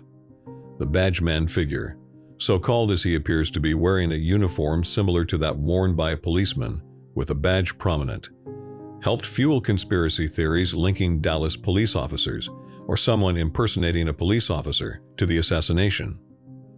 Another figure is the so-called Black Dog Man figure who can be seen at the corner of a retaining wall in the Willis and Betzner photo of the assassination. In an interview, Marilyn Sitzman told Josiah Thompson that she saw a young black couple who were eating lunch and drinking cokes on a bench behind the retaining wall, and therefore it is possible that the Black Dog Man figure is actually the black woman and her child. If so, the woman has never come forward to identify herself. In The Killing of a President, Robert Groden argues that the Black Dog Man figure can be seen in a pyracantha bush in frame 413 of the Zapruder film. The United States House Select Committee on Assassinations concluded that a head of an individual could be seen, but that this individual was situated in front of, rather than behind the bushes. Bill Miller argues that this individual is actually the eyewitness Emmett Hudson. Conspiracy theorists consider 4 or 5 groups, alone or in combination, to be the primary suspects in the assassination of Kennedy. The CIA, the military-industrial complex, organized crime, the government of Cuba led by Fidel Castro, and Cuban exiles. Other domestic individuals, groups, or organizations implicated in various conspiracy theories include Lyndon Johnson, George H.W. Bush, Sam Giancana, Carlos Marcello, J. Edgar Hoover, Earl Warren, the Federal Bureau of Investigation, the United States Secret Service, the John Birch Society, and far-right wealthy Texans. Some other alleged foreign conspirators includes the KGB and Nikita Khrushchev, Aristotle Onassis, the government of South Vietnam, and international drug lords, including a French heroin syndicate. Soon after the assassination of President Kennedy, Oswald's activities in New Orleans, Louisiana, during the spring and summer of 1963 came under scrutiny. 3 days after the assassination, on November 25, 1963, New Orleans attorney Dean Andrews told the FBI that he received a telephone call from a man named Clay Bertrand on the day of the assassination, asking him to defend Oswald. Andrews would later repeat this claim in testimony to the Warren Commission. Also in late November 1963, an employee of New Orleans private investigator Guy Banister named Jack Martin began making accusations that fellow Banister employee David Ferry was involved in the JFK assassination. Martin told police that Ferry was supposed to have been the getaway pilot in the assassination. He said that Ferry had outlined plans to kill Kennedy and that Ferry might have taught Oswald how to use a rifle with a telescopic sight. Martin claimed that Ferry had known Oswald from their days in the New Orleans Civil Air Patrol and that he had seen a photograph at Ferry's home of Oswald in a Civil Air Patrol group. Ferry denied any association with Oswald. It was later discovered that Ferry had attended Civil Air Patrol meetings in New Orleans in the 1950s that were also attended by a teenage Lee Harvey Oswald. In 1993, the PBS television program Frontline obtained a photograph taken in 1955, 8 years before the assassination, showing Oswald and Ferry at a Civil Air Patrol cookout with other CAP cadets. Whether Oswald's and Ferry's association in the Civil Air Patrol in 1955 is relevant to their later possible association in 1963 is a subject of debate. According to several witnesses, in 1963, both Ferry and Banister were working for lawyer G. Ray Gill on behalf of Gill's client, New Orleans mafia boss Carlos Marcello, in an attempt to block Marcello's deportation to Guatemala. On the afternoon of November 22, 1963, the day John F. Kennedy was assassinated and the day Marcello was acquitted in his deportation case, New Orleans private investigator Guy Banister and his employee, Jack Martin, were drinking together at a local bar. On their return to Banister's office, the two men got into a heated argument.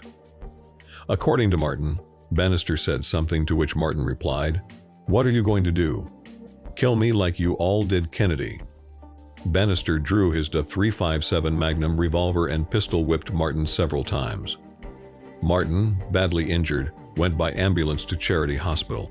Earlier, in the spring of 1963, Oswald had written to the New York City headquarters of the Pro-Castro Fair Play for Cuba Committee, proposing to rent a small office at my own expense for the purpose of forming an FPCC branch here in New Orleans. As the sole member of the New Orleans chapter of the Fair Play for Cuba Committee, Oswald ordered 1,000 leaflets with the heading, "Hands Off Cuba," from a local printer. On August 16, 1963, Oswald passed out Fair Play for Cuba leaflets in front of the International Trade Mart in New Orleans. One of Oswald's leaflets had the address 544 Camp Street hand-stamped on it, apparently by Oswald himself. The address was in the Newman Building, which from October 1961 to February 1962 housed the Cuban Revolutionary Council, a militant anti-Castro group. Around the corner, but located in the same building, with a different entrance, was the address 531 Lafayette Street, the address of Guy Banister Associates, the private detective agency run by Guy Banister. Banister's office was involved in anti-Castro and private investigative activities in the New Orleans area. A CIA file indicated that in September 1960, the CIA had considered using Guy Banister Associates for the collection of foreign intelligence, but ultimately decided against it.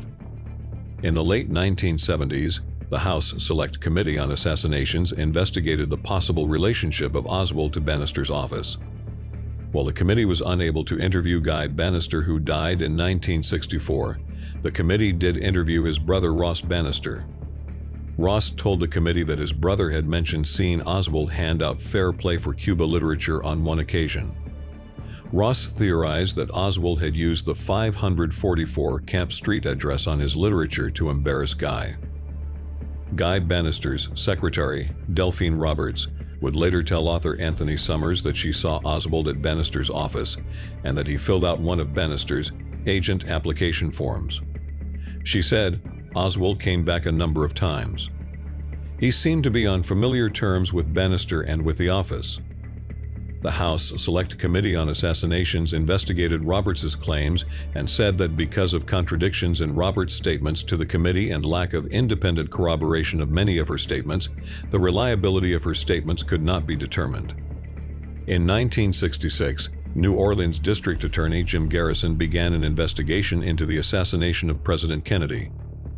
Garrison's investigation led him to conclude that a group of right-wing extremists, including David Ferry and Guy Banister, were involved with elements of the Central Intelligence Agency in a conspiracy to kill Kennedy. Garrison would later claim that the motive for the assassination was anger over Kennedy's attempts to obtain a peace settlement in both Cuba and Vietnam. Garrison also came to believe that New Orleans businessman Clay Shaw was part of the conspiracy and that Clay Shaw used the pseudonym Clay Bertrand. Garrison further believed that Shaw, Banister, and Ferry conspired to set up Oswald as a patsy in the JFK assassination. On March 1, 1967, Garrison arrested and charged Shaw with conspiring to assassinate President Kennedy. On January 29, 1969, Clay Shaw was brought to trial on these charges, and the jury found him not guilty. In 2003, Judyth Baker, whose employment records show that she worked at the Raleigh Coffee Company in New Orleans at the same time Oswald did, appeared in an episode of the television documentary series, The Men Who Killed Kennedy. Baker claimed that in 1963, she was recruited by Dr. Candup Michelson to work with Dr. Alton Ochsner and Dr. Mary Sherman on a clandestine CIA project to develop a biological weapon that could be used to assassinate Fidel Castro. According to Baker, she and Oswald were hired by Raleigh in the spring of 1963 as a cover for the operation. Baker further claimed that she and Oswald began an affair, and that later Oswald told her about Merida, Mexico, a city where he suggested they might begin their lives over again. According to John McAdams, Baker presents a classic case of pushing the limits of plausibility too far. Others on both sides of the research community have widely dismissed her claims. Addressing speculation that Oswald was a CIA agent or had some relationship with the agency, the Warren Commission stated in 1964 that their investigation revealed no evidence that Oswald was ever employed by the CIA in any capacity.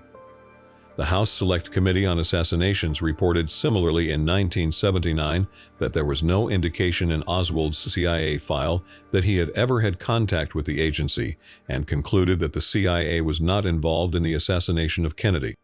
Geaton Fonzie, an investigator for the House Select Committee on Assassinations, wrote that investigators were pressured not to look into the relationship between Lee Harvey Oswald and the CIA. He stated that CIA agent David Atlee Phillips, using the pseudonym Morris Bishop, was involved with Oswald prior to the Kennedy assassination in connection with anti-Castro Cuban groups. In 1995, former U.S. Army intelligence officer and National Security Agency Executive Assistant John M. Newman published evidence that both the CIA and FBI deliberately tampered with their files on Lee Harvey Oswald both before and after the assassination. Furthermore, he found that both agencies withheld information that might have alerted authorities in Dallas that Oswald posed a potential threat to the president. Subsequently, Newman expressed the belief that CIA Chief of Counterintelligence James Angleton was probably the key figure in the assassination. According to Newman, only Angleton had the access, the authority, and the diabolically ingenious mind to manage this sophisticated plot. However, Newman surmised that the cover operation was not under James Angleton, but under Allen Dulles, the former CIA director and later Warren Commission member, who had been dismissed by Kennedy after the failed Bay of Pigs invasion. In 1977, the FBI released 40,000 files pertaining to the assassination of Kennedy, including an April 3, 1967, memorandum from Deputy Director Cartha DeLoach to Associate Director Clyde Tolson that was written less than a month after President Johnson learned from J. Edgar Hoover about CIA plots to kill Fidel Castro. The memorandum reads, "Marvin Watson, advisor to President Johnson, called me late last night and stated that the president had told him, in an off moment, that he was now convinced that there was a plot in connection with the JFK assassination. Watson stated the president felt that the CIA had had something to do with plot. Later, Cartha DeLoach testified to the Church Committee that he felt this to be sheer speculation. One conspiracy theory suggests that a secret or shadow government, including wealthy industrialists and right-wing politicians, ordered the assassination of Kennedy. Peter Dale Scott has indicated that Kennedy's death allowed for policy reversals desired by the secret government to escalate the United States military involvement in Vietnam. In the farewell speech given by U.S. President Dwight D. Eisenhower before he left office on January 17, 1961, warned the nation about the power of the military establishment and the arms industry. In the councils of government, we must guard against the acquisition of unwarranted influence, whether sought or unsought, by the military-industrial complex. The potential for the disastrous rise of misplaced power exists and will persist. Some conspiracy theorists have argued that Kennedy planned to end the involvement of the United States in Vietnam and was therefore targeted by those who had an interest in sustained military conflict, including the Pentagon and defense contractors. Former Texas Senator Ralph Yarborough in 1991 stated, "Had Kennedy lived, I think we would have had no Vietnam War, with all of its traumatic and divisive influences in America. I think we would have escaped that."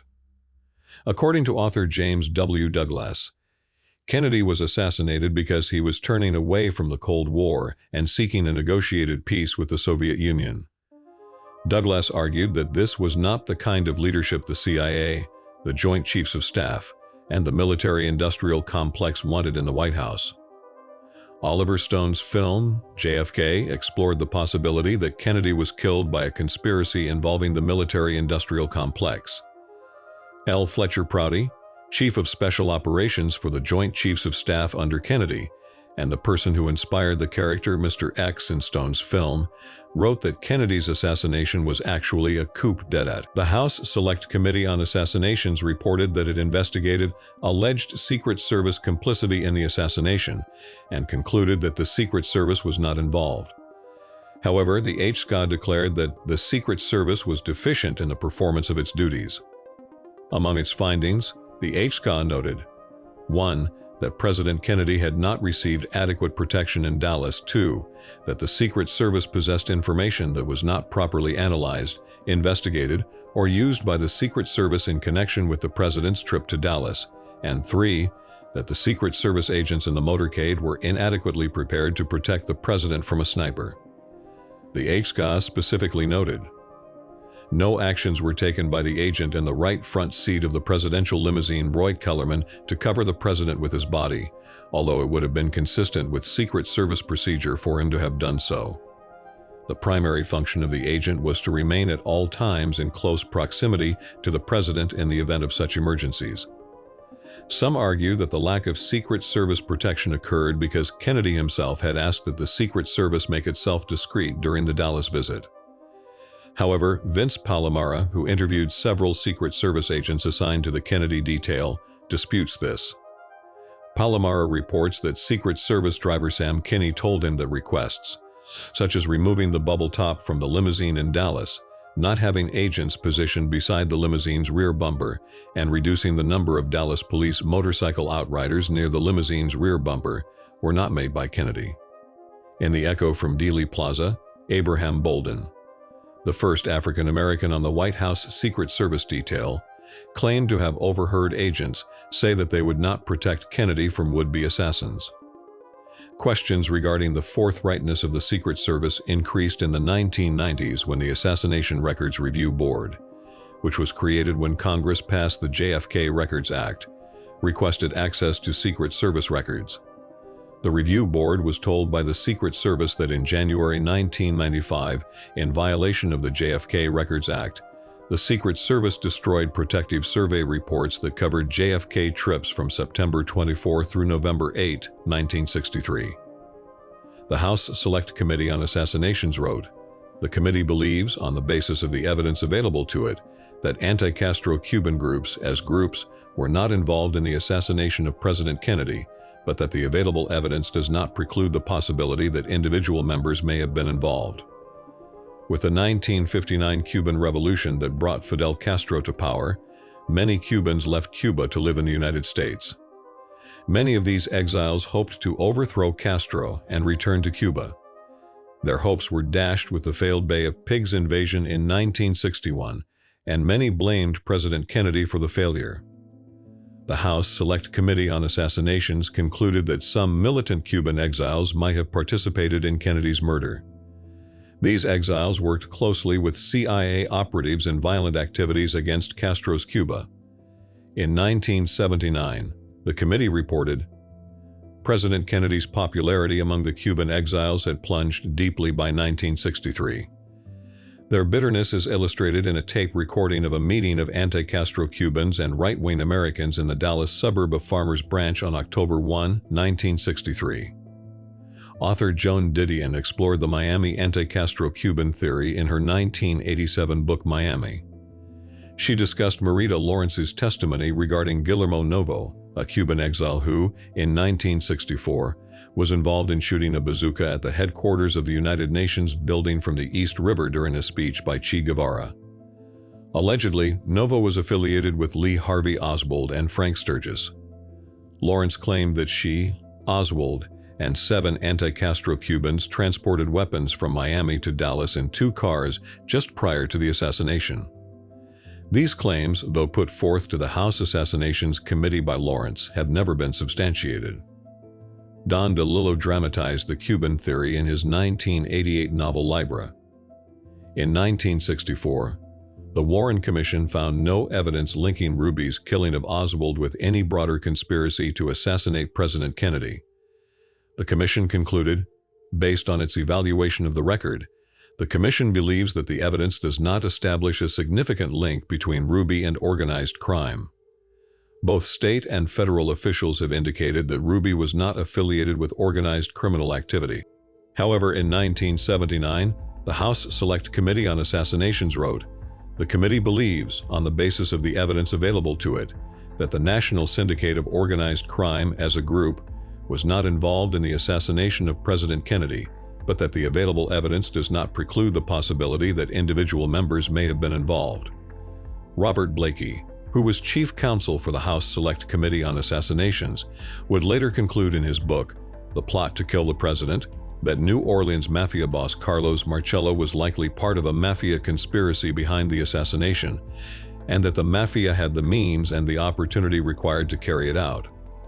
In a 1993 Washington Post article, Blakey added, "It is difficult to dispute the underworld pedigree of Jack Ruby, though the Warren Commission did it in 1964.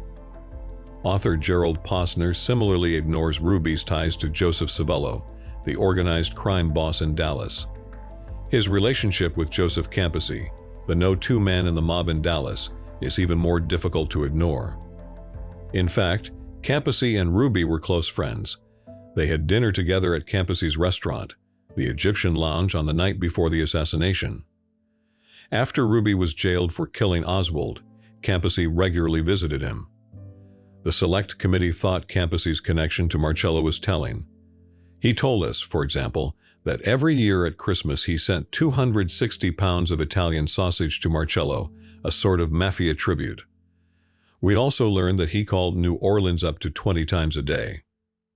Government documents have revealed that some members of the mafia worked with the Central Intelligence Agency on assassination attempts against Cuban leader Fidel Castro. In summer 1960, the CIA recruited ex-FBI agent Robert Matthew to approach the West Coast representative of the Chicago mob, Johnny Roselli.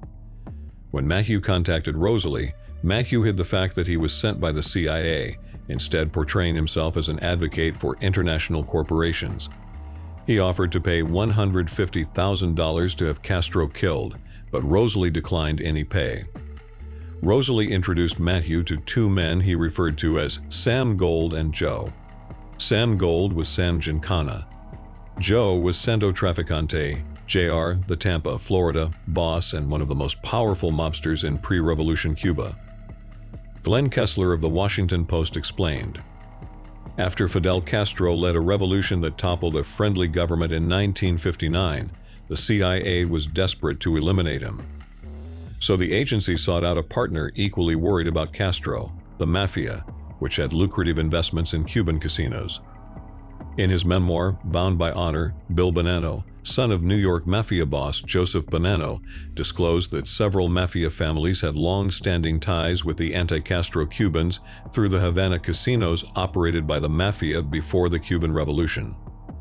Many Cuban exiles and Mafia bosses disliked President Kennedy, blaming him for the failed Bay of Pigs invasion.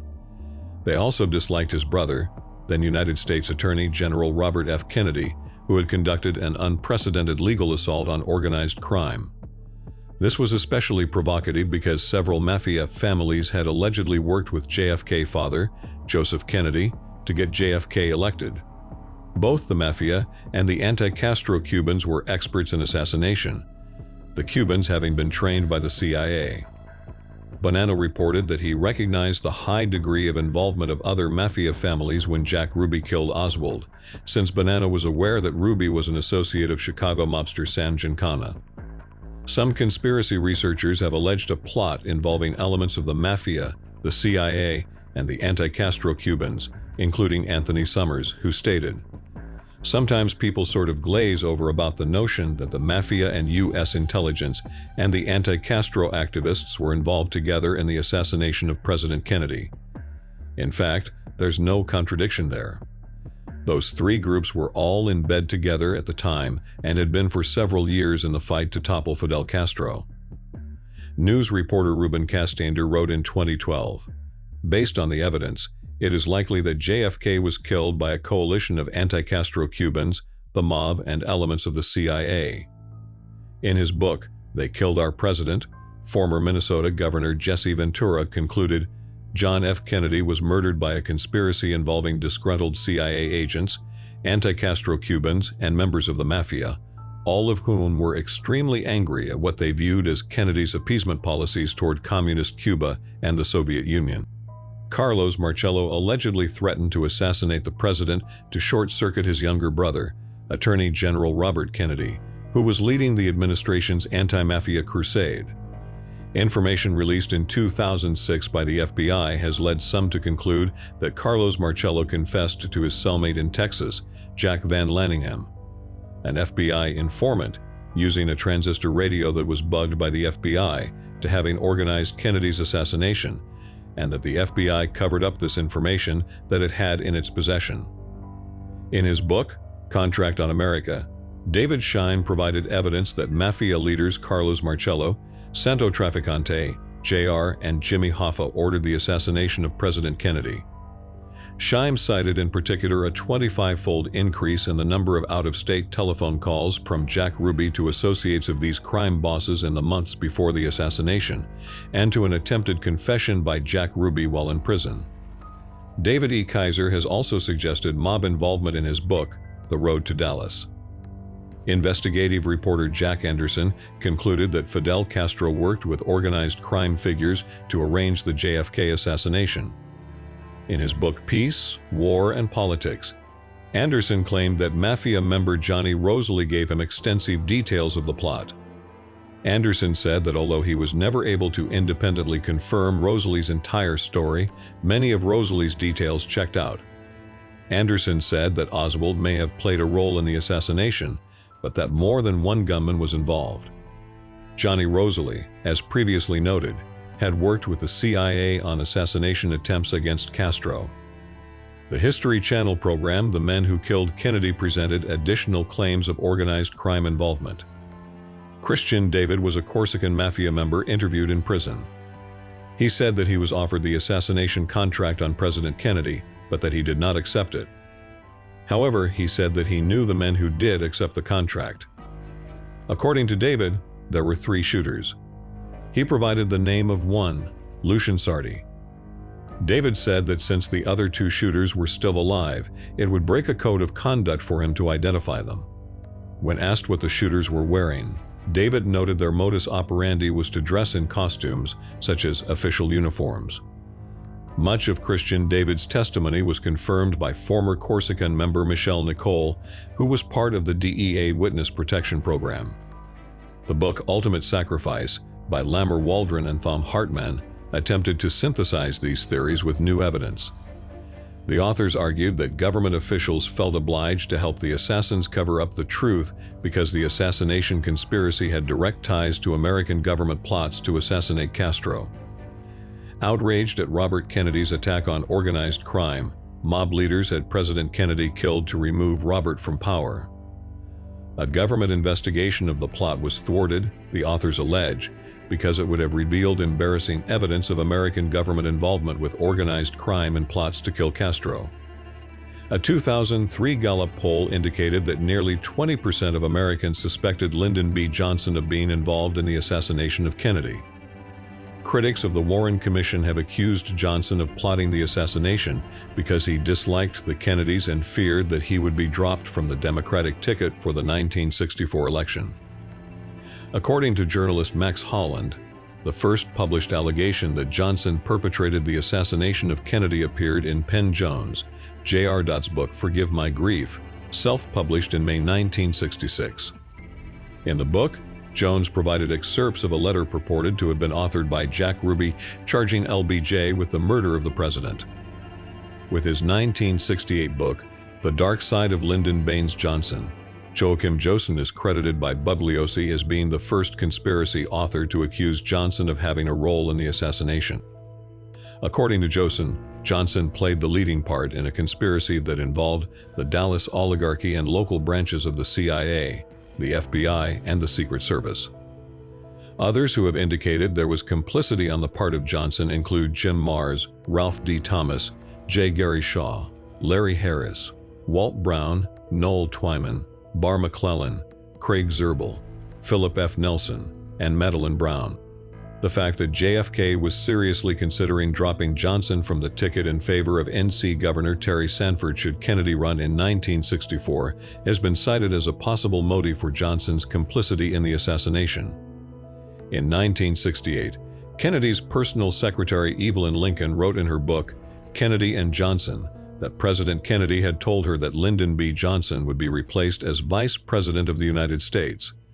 That conversation took place on November 19, 1963, just 3 days before the assassination of President Kennedy, and was recorded that evening in her diary and reads as follows.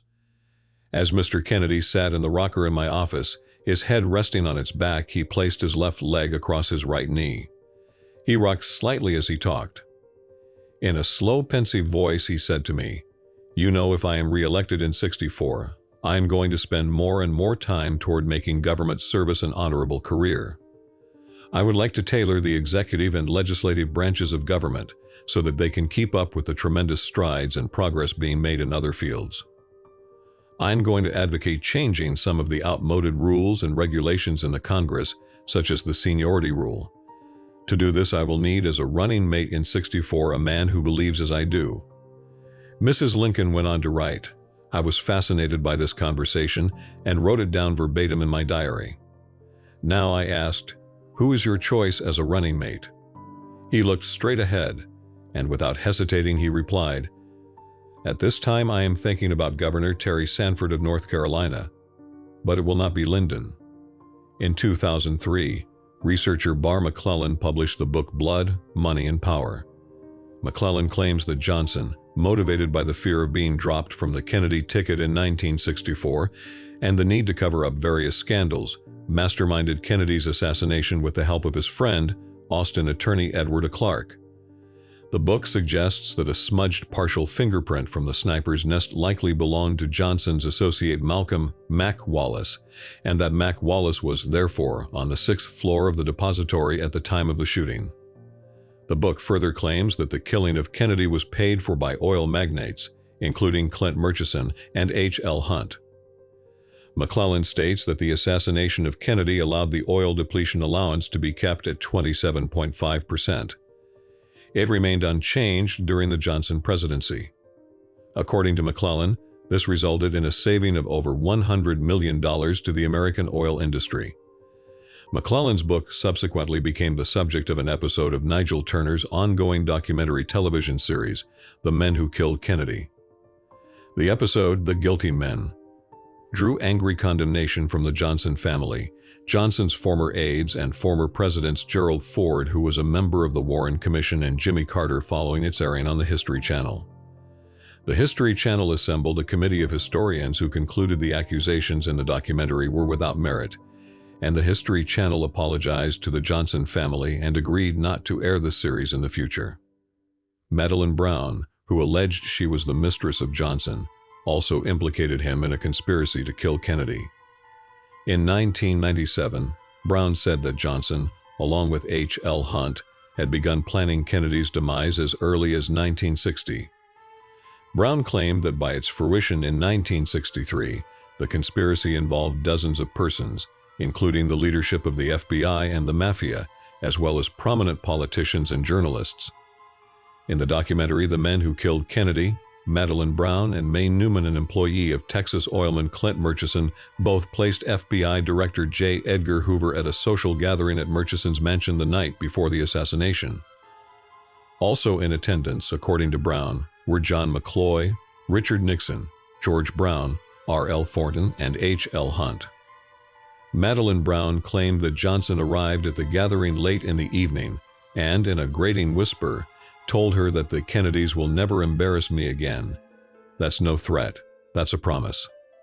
In addition, Brown said that on New Year's Eve 1963, she met Johnson at the Driscoll Hotel in Austin, Texas, and that he confirmed the conspiracy to kill Kennedy, insisting that the fat cats of Texas and U.S. intelligence had been responsible.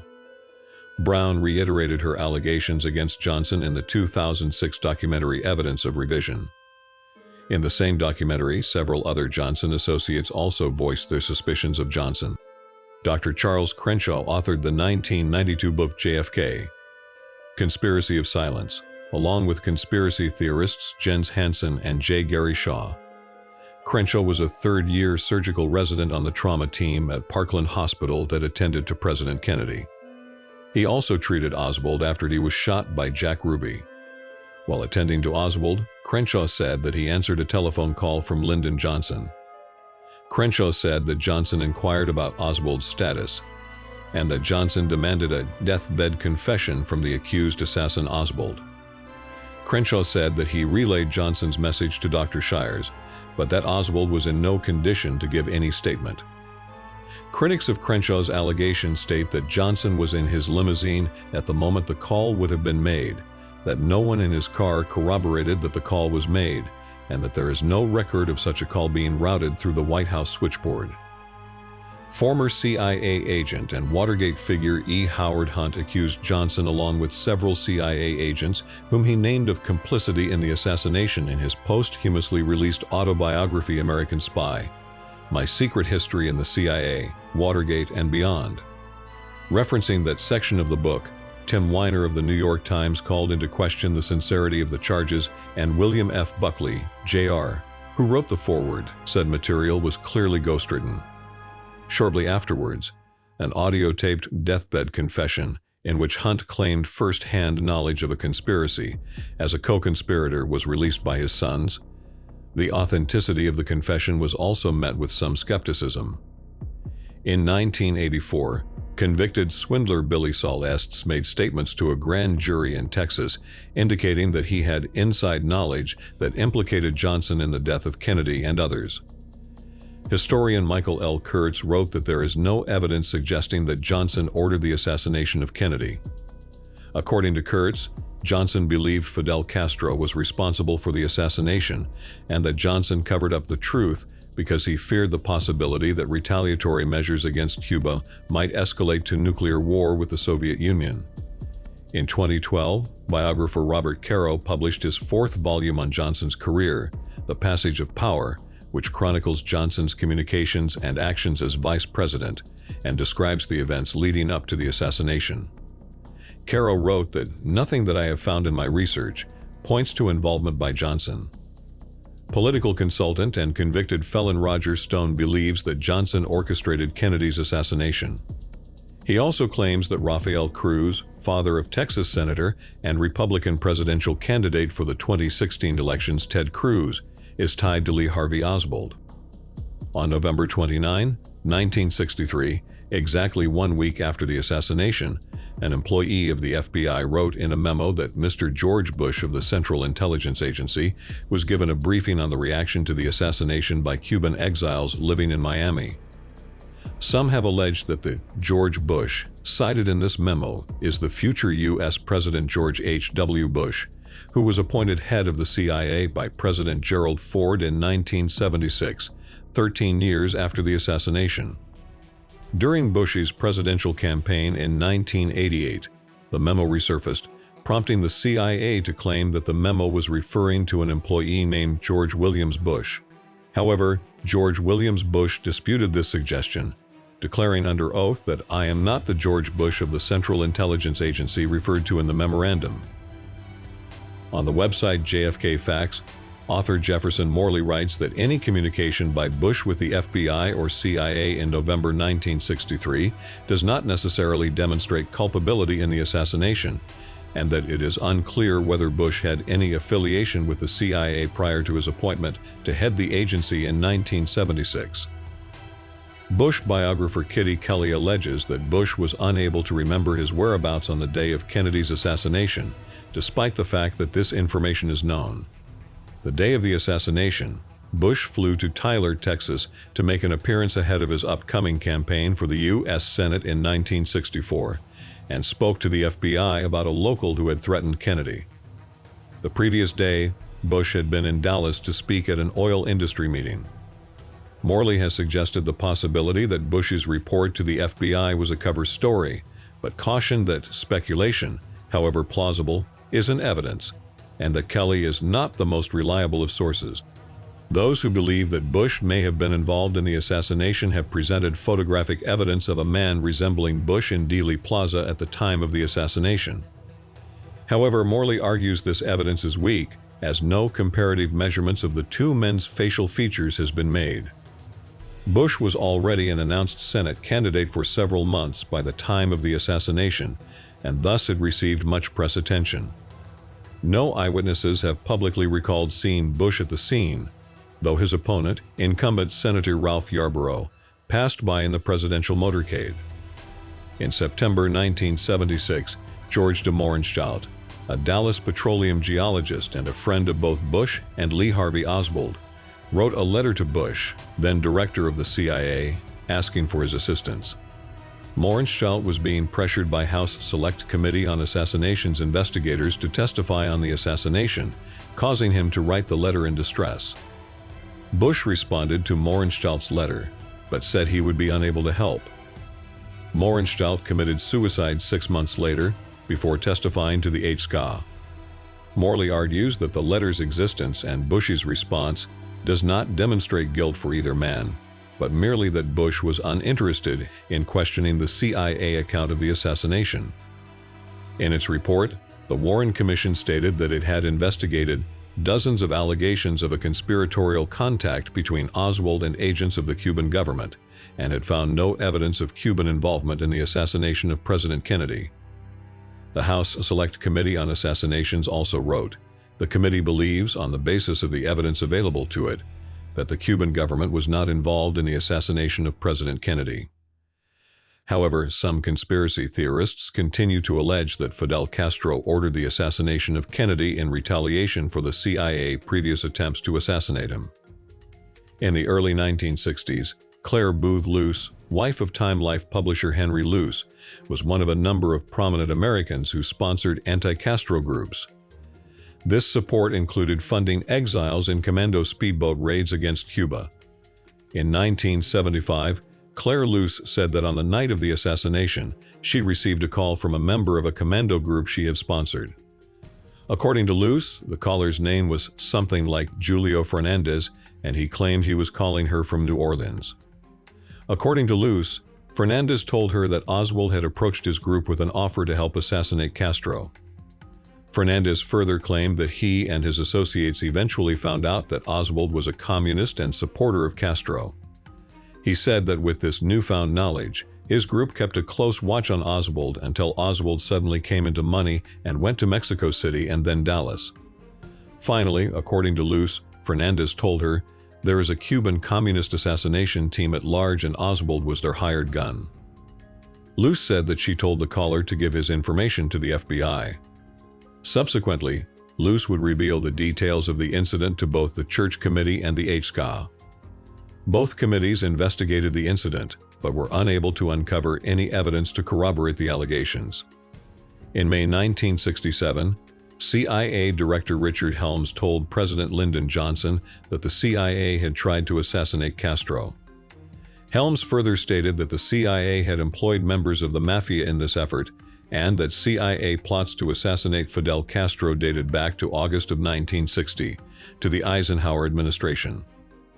Helms also said that the plots against Castro continued into the Kennedy administration and that Attorney General Robert Kennedy had known about both the plots and the Mafia's involvement.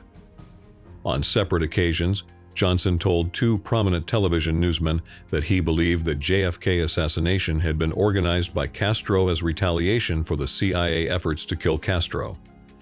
In October 1968, Johnson told veteran newsman Howard K. Smith of ABC that Kennedy was trying to get to Castro, but Castro got to him first.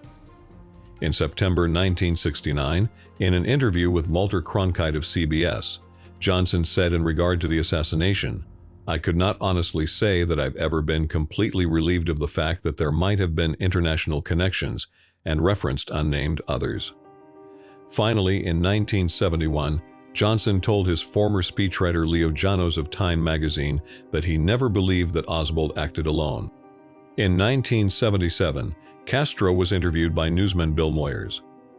Castro denied any involvement in Kennedy's death, saying, "It would have been absolute insanity by Cuba. It would have been a provocation. Needless to say, it would have been to run the risk that our country would have been destroyed by the United States. Nobody who's not insane could have thought about killing Kennedy in retaliation." When Castro was interviewed later in 2013 by Atlantic editor Jeffrey Goldberg, Castro said, "There were people in the American government who thought Kennedy was a traitor because he didn't invade Cuba when he had the chance, when they were asking him. He was never forgiven for that." The Warren Commission reported that they found no evidence that the Soviet Union was involved in the assassination of President Kennedy. The House Select Committee on Assassinations also wrote, "The committee believes, on the basis of the evidence available to it, that the Soviet government was not involved in the assassination of President Kennedy." According to some conspiracy theorists, the Soviet Union, under the leadership of Nikita Khrushchev, was responsible for the assassination, motivated by the humiliation of having to back down during the Cuban Missile Crisis. According to a 1966 FBI document, Colonel Boris Ivanov, chief of the KGB residency in New York City at the time of the assassination, stated that it was his personal opinion that the assassination had been planned by an organized group rather than a lone individual. The same document stated, "Officials of the Communist Party of the Soviet Union believed there was some well-organized conspiracy on the part of the ultra-right in the United States to effect a coup." Much later, the high-ranking Soviet bloc intelligence defector, Lieutenant General Ion Mihai Pacepa, said that he had a conversation with Nikolai Ceausescu, who told him about 10 international leaders the Kremlin killed or tried to kill, including Kennedy. He claimed that among the leaders of Moscow's satellite intelligence services there was unanimous agreement that the KGB had been involved in the assassination of President Kennedy. Pacepa later released a book, Programmed to Kill. Lee Harvey Oswald, the Soviet KGB, and the Kennedy assassination in 2007. Similar views on the JFK assassination were expressed by Robert Holmes, former First Secretary at the British Embassy in Moscow, in his 2012 book Spy Like No Other. David Lifton presented a scenario in which conspirators on Air Force One removed Kennedy's body from its original bronze casket and placed it in a shipping casket, while en route from Dallas to Washington. Once the presidential plane arrived at Andrews Air Force Base, the shipping casket with the president's body in it was surreptitiously taken by helicopter from the side of the plane that was out of the television camera's view. Kennedy's body was then taken to an unknown location, most likely Walter Reed Army Medical Center, to surgically alter the body to make it appear that he was shot only from the rear. Part of Lifton's theory comes from a House Select Committee on Assassinations report of an interview of Lieutenant Richard Lipsey on January 18, 1978, by committee staff members Donald Purdy and Mark Flanagan. According to the report, Lieutenant Richard Lipsey said that he and General Whale had met President Kennedy's body at Andrews Air Force Base. Lipsey placed the casket in a hearse to be transported to Bethesda Naval Hospital. Lipsey mentioned that he and Whale then flew by helicopter to Bethesda and took the body of JFK into the back of Bethesda. Lipsey said that a decoy hearse had been driven to the front of Bethesda. With Lipsey's mention of a decoy hearse at Bethesda, Lifton theorized that the casket removed by Lipsey from Air Force One, from the side of the plane exposed to television, was probably also a decoy and was likely empty. Laboratory technologist Paul O'Connor was one of the major witnesses supporting another part of David Lifton's theory that somewhere between Parkland and Bethesda the president's body was made to appear as if it had been shot only from the rear. O'Connor said that President Kennedy's body arrived at Bethesda inside a body bag in a cheap, shipping type of casket, which differed from the description of the ornamental bronze casket and sheath that the body had been wrapped in at Parkland Hospital. O'Connor said that the brain had already been removed by the time it got to Bethesda, and that there were just little pieces of brain matter left inside the skull. Researcher David R. Rohn dismissed the theory that Kennedy's body was surreptitiously removed from the presidential plane, stating that, as is done with all cargo on airplanes for safety precautions, the coffin and lid were held by steel wrapping cables to prevent shifting during takeoff and landing, and in case of air disturbances in flight. According to Rohn, the side of the plane away from the television camera was bathed in Klieg lights, and thousands of persons watched along the fence that bent backward along that side, providing, in effect, a well-lit and very public stage for any would-be body snatchers. Jim Marrs, in his book Crossfire, presented the theory that Kennedy was trying to rein in the power of the Federal Reserve, and that forces opposed to such action might have played at least some part in the assassination. According to Marrs, the issuance of Executive Order 11110 was an effort by Kennedy to transfer power from the Federal Reserve to the United States Department of the Treasury by replacing Federal Reserve notes with silver certificates. Actor and author Richard Belzer named the responsible parties in this theory as American billionaires, power brokers, and bankers working in tandem with the CIA and other sympathetic agents of the government. A 2010 article in Research magazine discussing various controversies surrounding the Federal Reserve stated that the wildest accusation against the Fed is that it was involved in Kennedy's assassination. Critics of the theory note that Kennedy called for and signed legislation phasing out silver certificates in favor of Federal Reserve notes, thereby enhancing the power of the Federal Reserve, and that Executive Order 11110 was a technicality that only delegated existing presidential powers to the Secretary of the Treasury for administrative convenience during a period of transition. Immediately following Kennedy's death, speculation that he was assassinated by a Zionist conspiracy was prevalent in much of the Muslim world.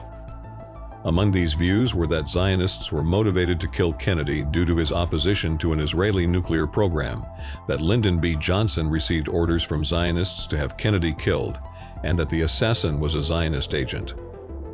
According to Michael Collins Piper in Final Judgment, the missing link in the JFK assassination controversy, Israeli Prime Minister David Ben-Gurion orchestrated the assassination after learning that Kennedy planned to keep Israel from obtaining nuclear weapons.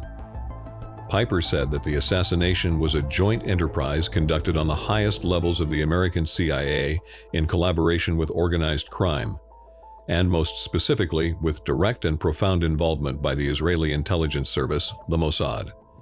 The theory also alleges involvement of Meir Lansky and the Anti-Defamation League. In 2004, Mordechai Vanunu stated that the assassination was Israel's response to pressure Kennedy exerted on Ben-Gurion to shed light on Dimona's nuclear reactor in Israel. In a speech before the United Nations General Assembly in 2009, Libyan leader Muammar Gaddafi also alleged that Kennedy was killed for wanting to investigate Dimona. Reasonable Doubt 1985 by Henry Hurt, who writes about his Warren Commission doubts. Hurt pins the plot on professional crook Robert Easterling, along with Texas oilmen and the supposed Ferry-Shaw alliance. Behold a Pale Horse 1991 by William Cooper alleges that Kennedy was shot by the presidential limousine's driver, Secret Service agent William Greer. In the Zapruder film, Greer can be seen turning to his right and looking backwards just before speeding away from Dealey Plaza. This theory has come under severe criticism from others in the research community. Former Secret Service agent Abraham boldens the echo from Dealey Plaza 2008 and Kevin James Shea's Death of the Rising Sun 2017 detail plots that occurred shortly before Kennedy's trip to Dallas in 1963 in Chicago and Florida. Within the Secret Service during those chaotic months, rumors were flying about Cuban dissidents and right-wing Southerners who were stalking Kennedy for a chance to kill him, Bolden wrote. The security threat in Chicago in early November 1963 involved former Marine Thomas Arthur Valley, who was arrested after police found an M1 rifle, handgun, and 3,000 rounds of ammunition in his vehicle. A high-powered rifle was confiscated from another suspected conspirator in Chicago shortly before Kennedy's trip that was canceled, Bolden said. Authorities also cited similar threats in Tampa, Florida, and Miami about a week later. Mark North's act of treason. The role of J. Edgar Hoover in the assassination of President Kennedy, 1991, implicates the FBI director. North documents that Hoover was aware of threats against Kennedy by organized crime before 1963 and suggests that he failed to take proper action to prevent the assassination. North also charges Hoover with failure to work adequately to uncover the truth behind Kennedy's murder. Mortal error. The shot that killed JFK in 1992 by Bonner Menninger alleges that while Oswald did attempt to assassinate JFK and did succeed in wounding him, the fatal shot was accidentally fired by Secret Service agent George Hickey, who was riding in the Secret Service follow-up car directly behind the presidential limousine. The theory alleges that after the first two shots were fired, the motorcade sped up while Hickey was attempting to respond to Oswald's shots, and he lost his balance and accidentally pulled the trigger of his AR-15, and the shot fatally hit JFK. Hickey's testimony says otherwise. At the end of the last report, I reached to the bottom of the car and picked up the AR-15 rifle, cocked and loaded it, and turned to the rear. George Hickey sued Menninger in April 1995 for what he had written in Moral Error. The case was dismissed as its statute of limitations had run out. The theory received public attention in 2013 when it was supported by Colin McLaren's book and documentary titled JFK, The Smoking Gun. Who Shot JFK? A Guide to the Major Conspiracy Theories 1993 by Bob Callahan and Mark Zingarelli explores some of the more obscure theories regarding JFK murder, such as the Coca-Cola Theory. According to this theory, suggested by the editor of an organic gardening magazine, Oswald killed JFK due to mental impairment stemming from an addiction to refined sugar, as evidenced by his need for his favorite beverage immediately after the assassination.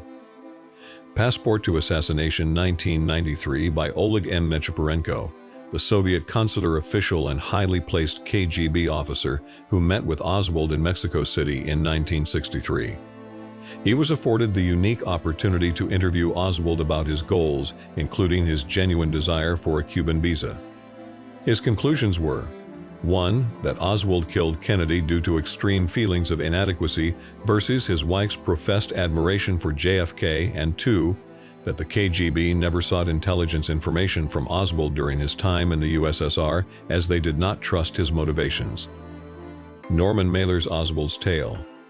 An American Mystery 1995 concludes that Oswald was guilty, but holds that the evidence may point to a second gunman on the Grassy knoll, who, purely by coincidence, was attempting to kill JFK at the same time as Oswald. If there was indeed another shot, it was not necessarily fired by a conspirator of Oswald's. Such a gun could have belonged to another lone killer or to a conspirator working for some other group altogether.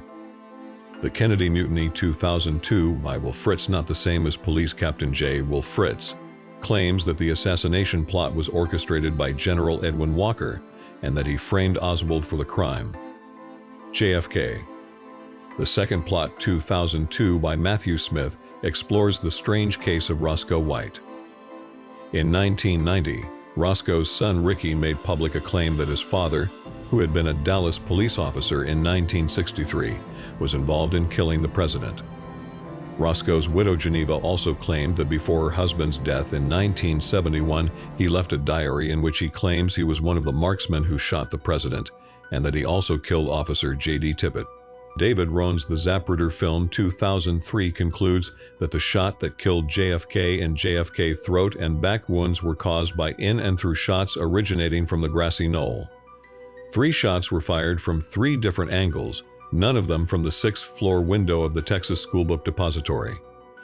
Rohn is a professor of history emeritus at the University of Wisconsin-Stevens Point.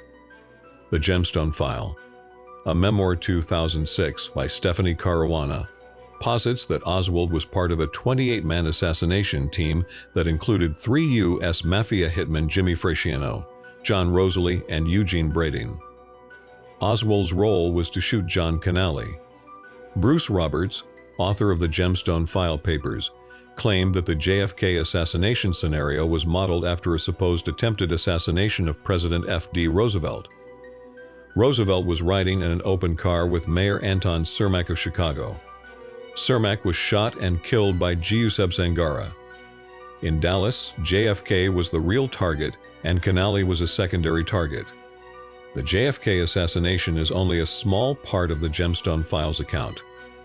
Joseph P. Farrell's LBJ and the Conspiracy to Kill Kennedy 2011 attempts to show multiple interests had reasons to remove President Kennedy. The military, CIA, NASA, anti-Castro factions, Hoover's FBI, and others. He concludes that the person that allowed all of these groups to form a coalescence of interests was Vice President Lyndon Johnson. In Allegations of PFC Eugene Dinkin, the Mary Farrell Foundation summarizes and archives documents related to Private First Class Eugene B. Dinkin, a cryptographic code operator stationed in Metz, France, who went AWOL in early November 1963, entered Switzerland using a false ID, and visited the United Nations press office and declared that officials in the U.S. government were planning to assassinate President Kennedy, adding that something might happen to the commander-in-chief in Texas. Dinkin was arrested 9 days before Kennedy was killed, placed in psychiatric care deemed a madman, and released shortly thereafter.